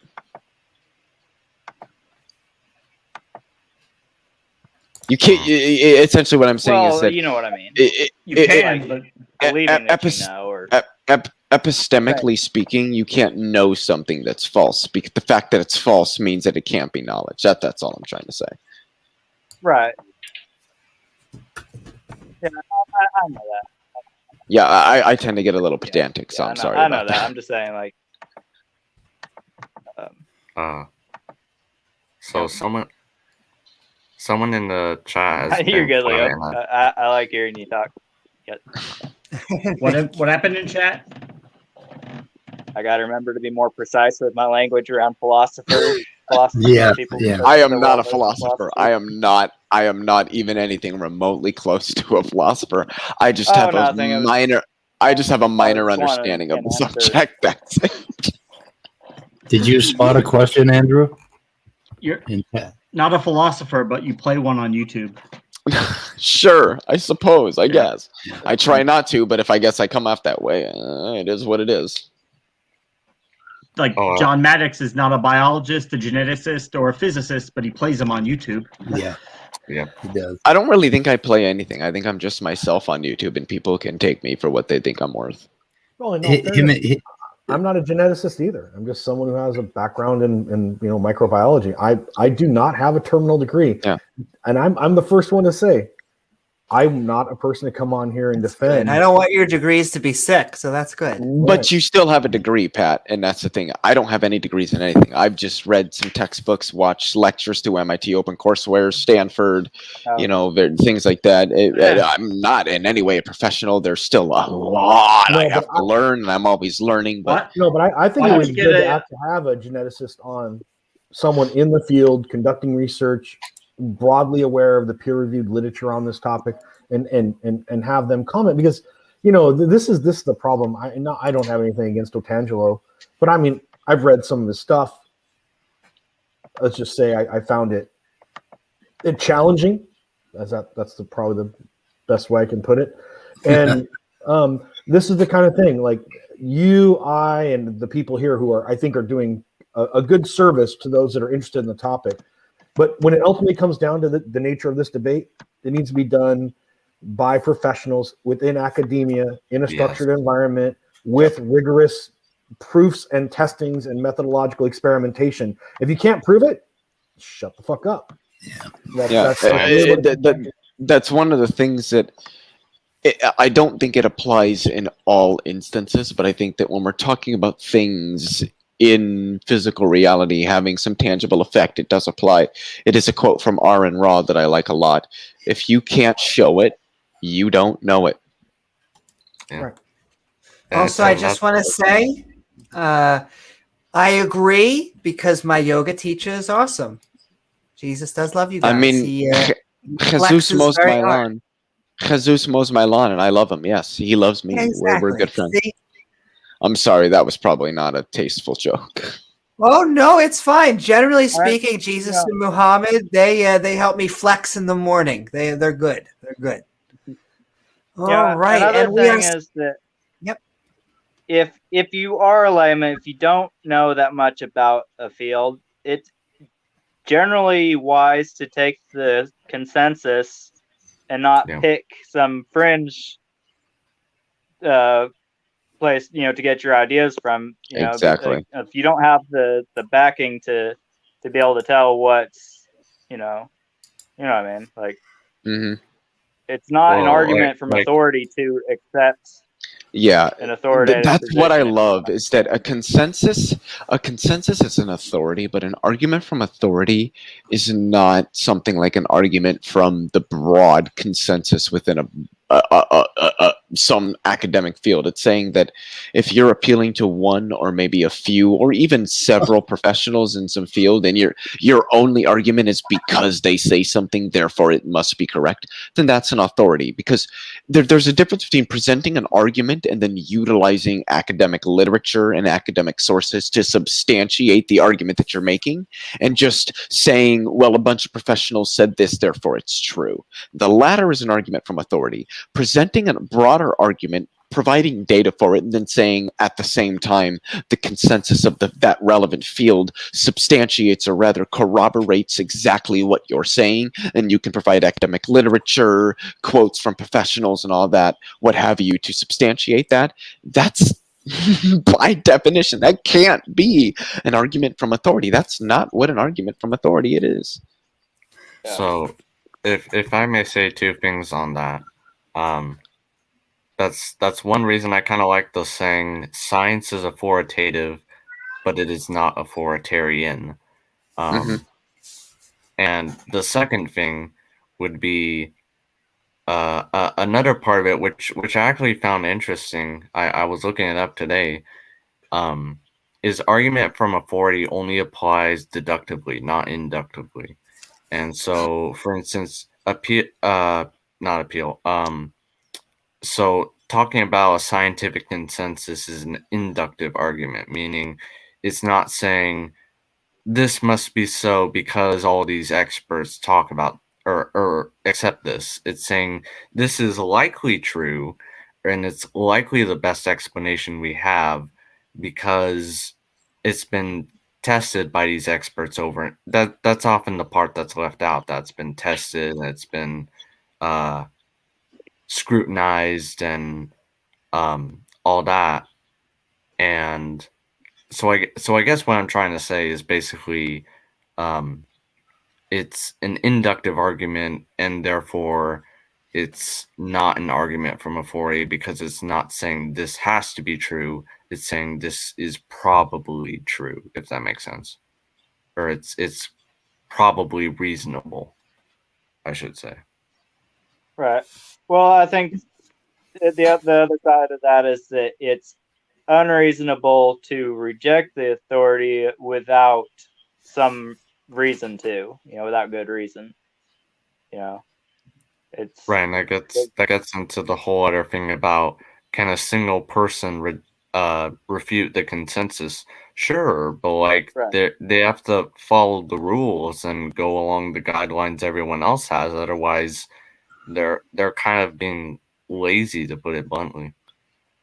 Yeah, like when you go to the doctor and 99 doctors tell you need chemotherapy, and you got one doctor that tells you just drink honey. What are you going to do? I mean, at some point, the average person has to, like for physics, I have to defer to the authorities because I don't know a hell of a lot about physics, right? And I think that's really a relevant analogy. I mean, you've got 98% of physicists saying inflationary theory is well substantiated based on the observations we can make. It fits well with the models that we have. We don't fitting it into our models does not require a major mathematical modification of our models. It helps explain what we see. It's just it's substantiated. It's rigorous. It's corroborated. It's explicative. It's predictive. And then you've got like 2% that say, oh, no, well, we don't like it. And the models that we have aren't very rigorous. They don't make the same predictions. We have to make a bunch of assumptions. Okay, well, if you're not yourself a professional, who should you this is the way that I would say it, is that a consensus is something that's normative. You ought to follow a consensus. There's in my opinion, sort of almost an obligation there. You ought, if a consensus is in some direction and you are not yourself a professional in that field, you ought to align with the consensus. And just like if you went to 10 mechanics and 9 of them said, yeah, you have an oil leak, and the other one said, no, just dump some crystals in your gas tank, who the fuck are you going to believe? I mean, come on now. Well, and this that's one I think. Oh, go ahead. Oh, I was just gonna say that's the other thing I wanted to say, which was it's the thing often left out is that scientists aren't people who go to voting booths and check off and say, oop, here's a vote for this particular idea. They're people actually going out in the field, essentially, like not always, but like essentially looking at the exact data with their own eyes. So like it's not popular opinion. It's peer review. Corroboration of data through rigorous what's the word I'm looking for? Which is why creation have their own journals. But this is I like this analogy. I think you guys will appreciate it. It was a broad consensus within a group of related disciplines that got us to the moon. Yes. Creationism is that same rejection. So creationism is to evolutionary biology and the related disciplines around it that understand both the chemical and biological processes that get us there, is the same principle as flat earthers to the flat earthers to those that deny the moon landings, right? I mean, this is just it's just amazing how the disconnect can be so great. Creationism is the flat Earth. I just had the flat Earth biology. Yep. But in a way, and the mythical and the idea of a mythical Jesus is the flat Earth of atheism. You could compare science itself to an evolutionary natural selected We'll get process. you there, Leo, one day. Don't worry about it. You know, Right. because peer review is a form of selection that and the bad papers are the less true. There's a really good analogy there. What I want to, I got the word back. So Good. what peer review is rigorous corroboration through rigorous scrutiny. It's the same. It's people within your very field taking your idea, subjecting it to the same tests, perhaps changing some of the variables and seeing what changes, what doesn't, testing whether or not what you say is true actually holds up in experiments. Let's see if it holds up in the same environment when I do it. Let's see if I change the environment, whether it's the same or whether it's different, what changes, what doesn't, all of these things. And this is why one of the biggest things you will see when you look at the methodology section of any paper from any of the hard sciences is a fuck pile of differential equations, because you're learning about the differences when you run various experiments on the variables and how they change with respect to other variables. So, and this is what I love is when I talk to, I ask people like Quantum John, Otangelo, what have you, about things, and Speed can attest to this because he's done the same thing. Andrew as well. I'll ask them questions about the methodologies of paper, and so what's your opinion on the differentiation of this variable with respect to this? And they don't know how to answer it because they don't even understand the mathematics underlying the analysis that is applied to what we're looking at. This is an aside, but I popped over into Smokey's channel, and Danny and Lil Peepee were going on about me and Atheist Junior and how badass we are. And then Sunflower suggested that I have wet brain and Peter is somehow genetically defective in his thinking or something like that. It's like, really? That's what they're talking about over there. It's like, they're talking about you and Atheist Junior? Yes, me and Peter. Yeah, and Peter from Good to Go for It. Peter Tucker, yeah. Yeah, you can tell by his speech patterns that there's something wrong with him. And the thing is, I disagree with Peter on a select number of points, but he's not an unintelligent person by any stretch of the imagination. Oh my So goodness. I think basically, to sum up everything we've talked about, consensus, science is not or scientific consensus and authority is not strictly tied or strictly based on observation, but is directly tied to observation, if that makes Observation, experimentation, mathematical demonstration, and corroboration through rigorous scrutiny. I think probability applies.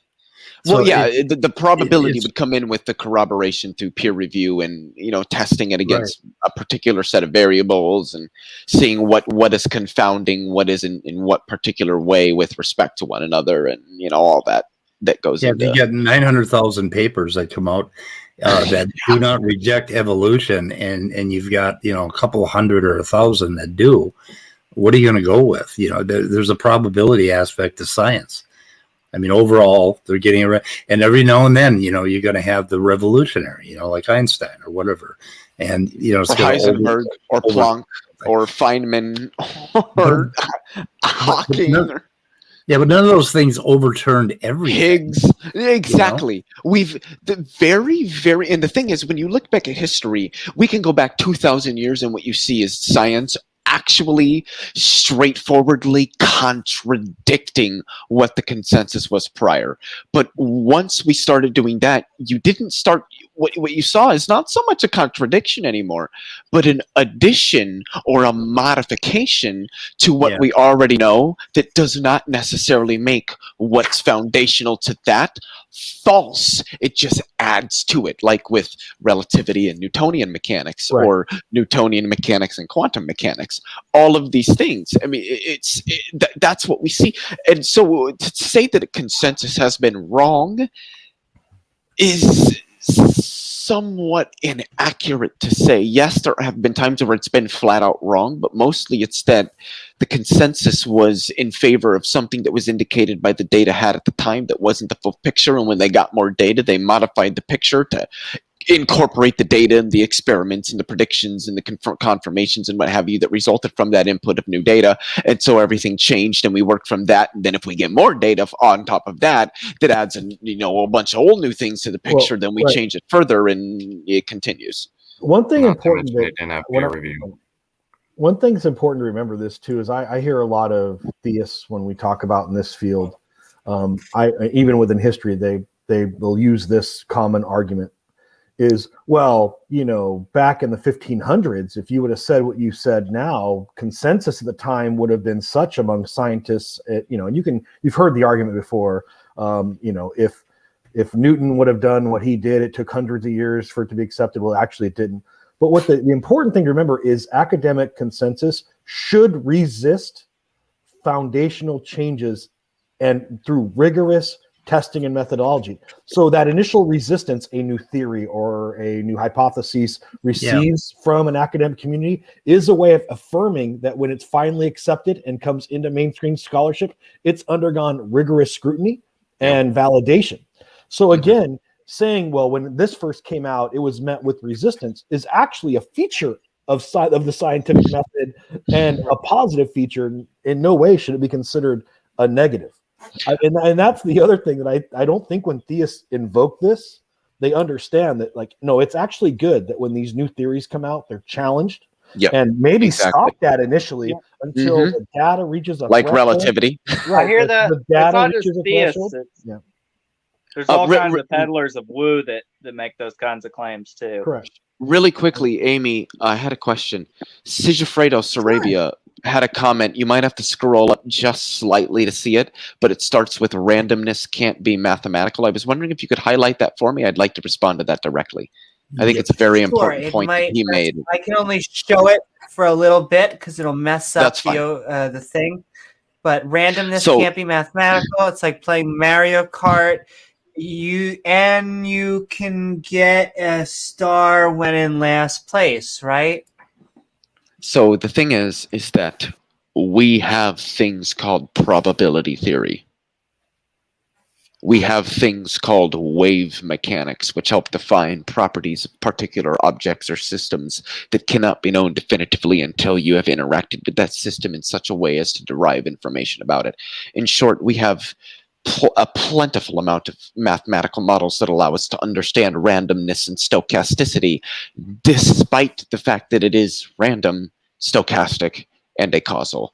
The fact that a system is random, stochastic, or acausal does not mean it cannot be mathematically described. It simply means that the description that we give for it mathematically will be different from other systems we are typically used to dealing with. Yeah, and trying to find something that's truly random is a real challenge for both statistics and computer science. It's almost impossible to get something random. Can I comment to that really quickly? Yeah. In an analytic sense, and this is a mathematically analytic sense, not analytic in terms of philosophy, analytic, synthetic, not that. But analytically, it's very hard to derive. It's hard to derive mathematically analytic solutions to truly stochastic systems because they're truly stochastic. And we see this in quantum mechanics and quantum field theory all the time, where the only thing we can do is approximate to a solution by perturbing a system in such a way that it looks like a system that we are able to describe exact solutions by. This is actually a mathematical theory called perturbation theory, and it is how we say, oh look, this is a system you cannot get exact solutions to. You can only approximate solutions to them. However, if we perturb the system in the right ways, we can make it look like other systems that we can get exact solutions to, which allows us a method of approximating solutions to that equation. So speed is correct in a sense that we don't have the mathematical rigor to provide exact solutions to particular equations, especially when you start getting into, second, third, and fourth order partial differential equations, nonlinear differential equations, chaotic equations, go on and on and on. But true randomness and true stochasticity do exist in reality at its most fundamental levels. We just don't know how to perfectly mathematically analyze and describe Tap into it, yeah. Tactics says when the data is overwhelming. Oh, hold on one second. Paradigm shifts can happen quickly. No. Go ahead. Dark energy was accepted very quickly. Anything comment about that? Or was that with it? When the data is overwhelming, paradigm shifts can happen quickly. Dark energy was accepted very quickly. Yes, because it was the mathematics for it was so overwhelming, and the data was there. I mean, but again, it was tested, and there was quite a bit of debate on it, but the data was pretty confirmatory. One of the things that I wanted to say really quickly is the fact that we can't provide analytic or exact solutions to numerous equations in mathematics. The fact that our mathematical systems and our mathematical conventions cannot perfectly describe all aspects of reality is, in my personal opinion, evidence to the fact that mathematics is not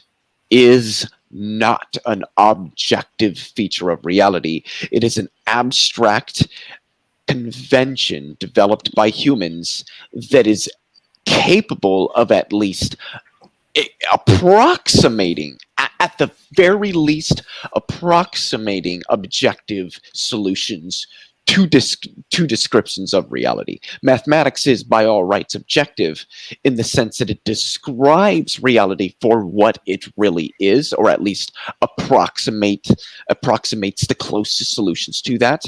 However, mathematics is not objective in the sense that the conventional systems, the operations, the symbols, all of that, the conventional aspects of it are intrinsic in reality, separate from humans. That's simply not the case. Just like English or French do not exist out there somewhere separate from humans, even though they can give, or at least approximate, an objective description of reality, they don't exist independent of humans. When I think I'm going to go to bed. Zone, I saw letters and numbers floating in the ether. Who was that? I mean, so you mean words don't actually exist in space, floating out there in some magical realm, Leo? My worldview is shocked.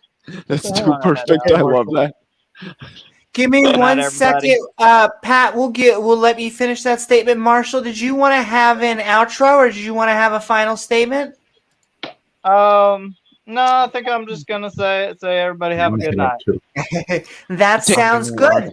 It was nice having you on, Marshall. And I will say before we go back to Pat that Danny, I see you in chat. We actually don't have anyone backstage, so the link is there if you want to join us. Amy, did I say no? No. You can let Danny in. But I've got to leave. I don't want you to leave. If he's gonna no, don't you dare! Don't you fucking dare, Speed. Okay. Speed. It's 1 a.m. I got to go watch TV and eat some popcorn. We were about to do outros. This was the designated time. Oh, okay. So we're about to transition into outros. I feel like, Dan, if you want to come on, you can have like an intro outro. But if not, and Amaretto. Hi, Amaretto. Send it love. And okay, guys. Because we are just coming up on hour 3. It's actually gone by fast, but it's been a lot of fun. It has gone by fast. We started earlier than we usually do, so. Exactly. And okay, I'm just going to do some texting magic to our lovely hosts here, and there we go. And with that, we are going to move into outro. Really quickly, I did want to ask Speed, how did the debate between Sal and RJ, how did that debate go? Was it good? It was Sal's typical spiel. He gave away his entire plan the night before, which is kind of cool.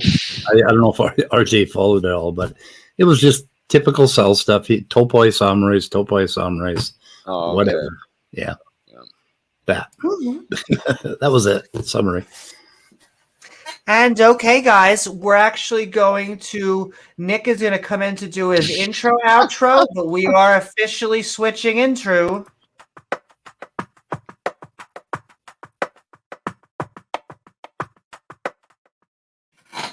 Woohoo! All right. I hope you guys had a fun night. We're going to start off. Nick, we have been Skeptic and Ranting on Down, Not Up. We've been having a fun time. I hope that, I have to rearrange my mind from intros to outros, even though this is an intro outro. In that case, I hope you're doing well. I hope you had a good time already. And what are your final thoughts for the evening? My name is Nick. I host a show. It's called In Time, and our saying is it's called In Time, not On Time. So I have managed to show up for the outros. Yeah, that's somebody needs to buy me a clock. Yeah. So that's all I was. You know what? I figured. I heard just as I was coming in, you guys were going to do the outros, but I was just like, okay, I'll come in and be supportive and maybe try to troll somebody. But I was like, I'm late, and this was the earliest I could do it. So, but thank you for having me on, and I'll stick around until we're done. So, but I'm Nick. Hi, thanks for having me. Ooh, absolutely. And you know what? Hi, This is Nick. almost early for us. So. I was a little surprised. So the times I need you guys to be early, where I'm like, oh, dude, I'm gonna have to call it an early night tonight. I hope. And you're like, well, we're gonna be late, and then it's like you're early. It's just like I'm busy until friggin' 2. So, but okay. But on the upside, you may not see dawn, which I think is a good thing. Always a good thing. And okay, thank you so very much, Nick. And we are moving right along. Love guides the wise, not gods. I hope you have had a fun time. Where can people find you? And what are your final thoughts? Yeah, it was a good show as usual, and I don't really have any specific final thoughts except you guys did really well, and I always appreciate being here and getting to listen to the different opinions you guys have. So, like I said last time, just anything we can do to keep spreading this kind of awareness to help people out of that cult mindset, it's just beautiful. So, hope we keep it going. And thanks for coming on. Oh, definitely, and you won't find me anywhere. I'm just except for here. So that's it. But that's okay. You can find him exclusively here, and we'll take. And we're normalizing atheism. I love that type of message. And Pat, we have been, and thank you so very much, Love Guides. Pat, we have been Skeptic and Ranting on Down, Not Up. That's always a good way to start a conversation. Let's pretend up is down and down is up. I hope you had a good time. Biblical directions. Find you? Biblically, yes. And what are your final thoughts? Well, I just want to say thanks for having me on the show. For anybody who wants to engage with me, I'm Pat Lowinger on Twitter, and that's probably the best way to get a hold of me. I do want to apologize for stepping on Marshall earlier. I didn't mean to, but I wanted to make the Twilight Zone joke because that's really important. But yeah, these are important conversations to be had. I'm glad we're having them. I didn't mean to dismiss the fact that we as a group of people should be having this conversation at our level, but I do think until, people at the highest levels of academia are willing to engage and then finally for once put these issues to bed, it's going to continue to exist on YouTube with a bunch of hacks that go around playing, biblical evolutionary theory and swaying people to their mode of thinking because there is a need in the religious community, theist community, to have some affirmation that appears to be scientific because they know absent scientific validation, their belief system is mythical. And then when you start talking about mythology, you enter my world, my ballpark, and then I can start challenging you on even that in those areas. So again, thanks for having us on, Amy and James and everybody else. It was great tonight. Thanks, Leo, Pat. you were awesome. Everybody was awesome, and thanks for having me on once again. You're welcome. Yeah, absolutely. It helps their delusion when other people are deluded. It makes them feel validated, I guess, so they don't have to worry about dying. But hey, everybody else thinks it, so I guess it's good, right? Danny, please stop being a douchebag in the side chat, please. Sending tons of love in chat to all our chat and our mods. And with that, we are moving to Leophilius, and thank you so very much, Pat. Leo, we have been skeptic and ranting. It's a good combo on up, down, not up, the granddaddy of genetic entropy. I hope you had a good time. Where can people find you, and what are your final thoughts?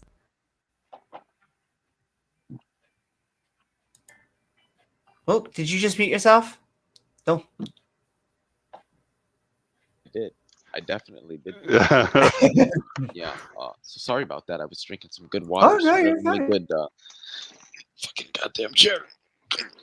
Motherfucker. Anyway, yeah, genetic entropy is bullshit. It's never been demonstrated in any way, shape, or form. It has absolutely no meaning whatsoever. Nobody knows what the fuck it even means or how we would apply it to understand anything. In terms of down, not up, my assumption has always been that that means that structure, function, order, complexity are imposed on reality from the top down, not the bottom up, which is demonstrably false. We know that complexity, function, structure, what have you, emerge from the bottom up. They're aspects that are patterns. They're aspects of reality that emerge out of it as patterns within a particular scale of reality, given its interactions and operations. So there probably isn't anything at the bottom of reality that is a really weird way of wording thing. I mean, reality is just reality, and it's there, and that's about as far as we can go. You can ask, well, why is it there? That's fine, but the question doesn't really mean anything. What do you mean by why? We could say why in terms of some sort of, mechanism, or we could say why in terms of intentions. And in the latter case, there are none, and in the former case, there also might not be none. But if there are, then they would just be nomological. The fundamental point here is that we don't need to invoke things beyond what we know about reality to explain what we see in reality and to explain how we understand reality. While I would disagree with my good friend Speed that scientism is a good way forward, I do think that something like methodological empiricism is a good way forward. I do believe that when it comes to understanding our reality in terms of the hard sciences, we need to look at the empiric, and the empiric seems to demonstrate quite consistently that the idea of the supernatural is entirely incoherent. Mm-hmm. Thank you so very much, Leophilius. Yeah, and thanks, Leo. all right. With that, we are going to move over to a rational empiricist, and thank you so very much, Leo. A rational, or Andrew, see, I'm learning. We have been skeptic and ranting on That's not a rational empiricist. Oh, Jesus Christ. There you go. There you go. I'm just pressing buttons. Did I become a different person? I'm confused. No. Focus. I don't know why I do Angelo's voice when I do that. I need a Northeastern. Focus. Newman, focus. I really liked what Overnator had to say there. Science is great, but never go full scientism. Love that. I love it.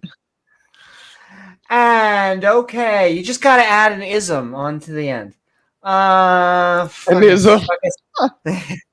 And okay, with a rational empiricist, we have been skeptic and ranting. We've been down, not up, which I think is a good type of cake. I hope you had a good time. Where can people find you? Y'all have been down, what are not your up. I've been side by side. Yeah, that kind of cake sounds very delicious. So I just would say thanks for having me on. I don't have a channel, unfortunately. I don't know if I'll ever have one. What channel do you frequent, though? All of them, I guess. But who in particular? He's trying to say it's an Amy Newman exclusive. Oh no, Answers in Atheism. That's also an awesome. Go check out the weather report, baby. Yep. Monday through Friday, 2:00 p.m. CST. Yeah, I'll just sum up my topics on this whole debate, quote unquote, is this. Evolution 1, genetic entropy 0. End of discussion. Goodbye. Woo-hoo. Thank you so very much, Irrational Empiricist. And all right, with that, there's only 3 people ready to land the plane. Answers in Atheism. And thank you so very much. Woo woo, Irrational Empiricist.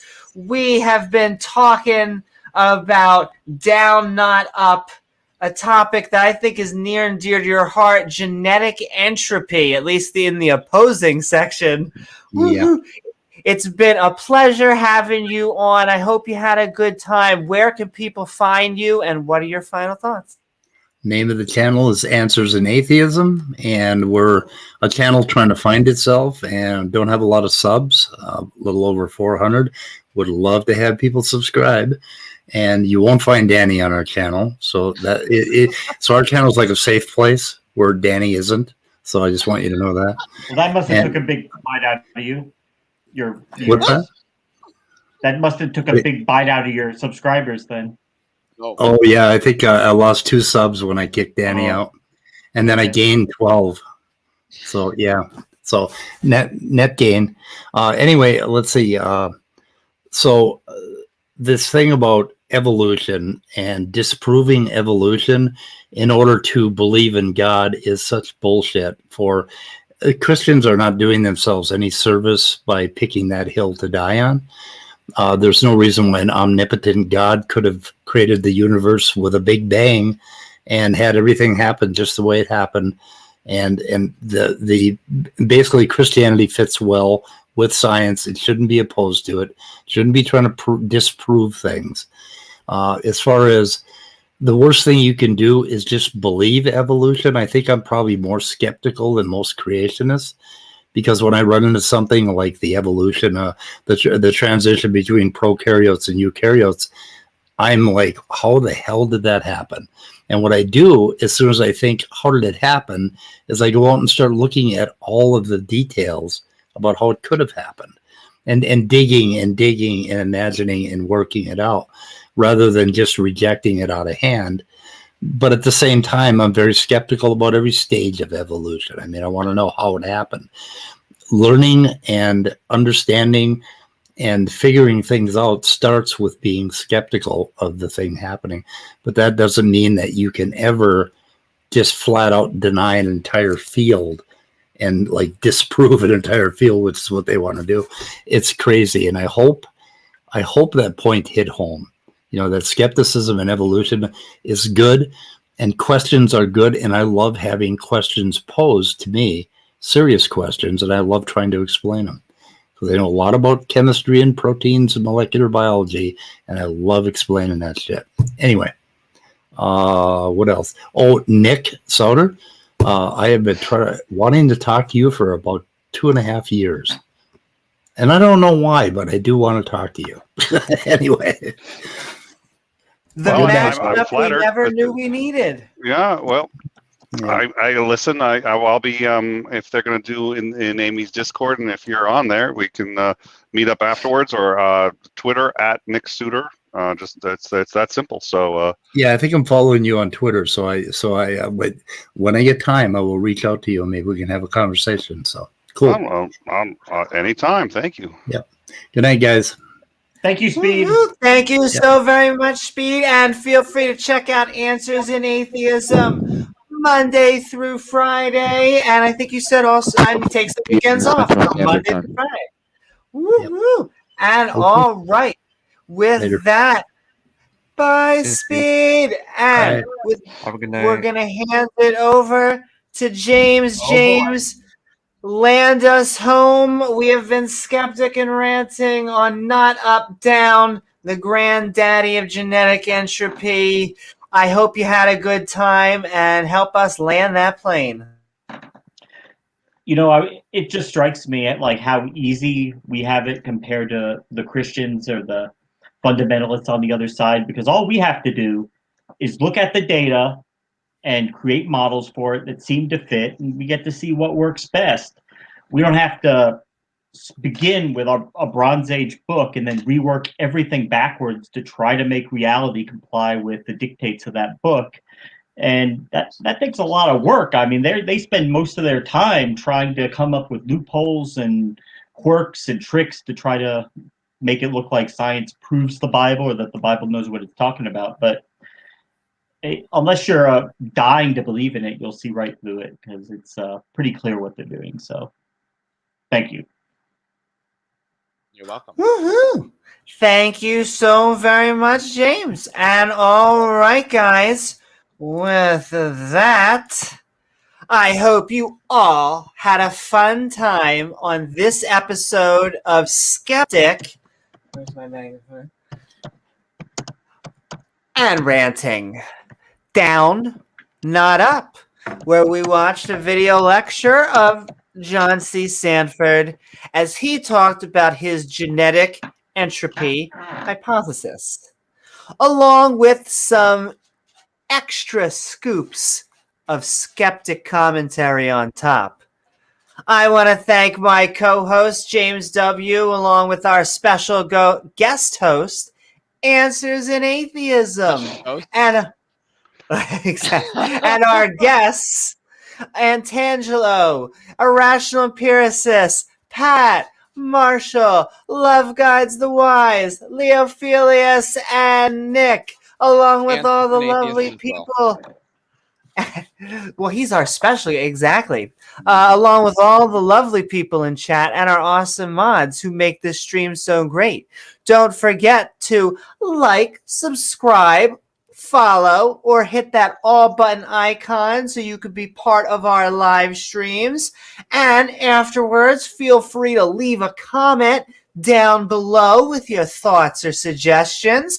Lastly, if you would like to help us make more fun content, feel free to check out our Patreon at patreon.com/Amy Newman. I'm Amy Newman, and we will see you all on the next episode of Skeptic Ball Z. Bye, everyone.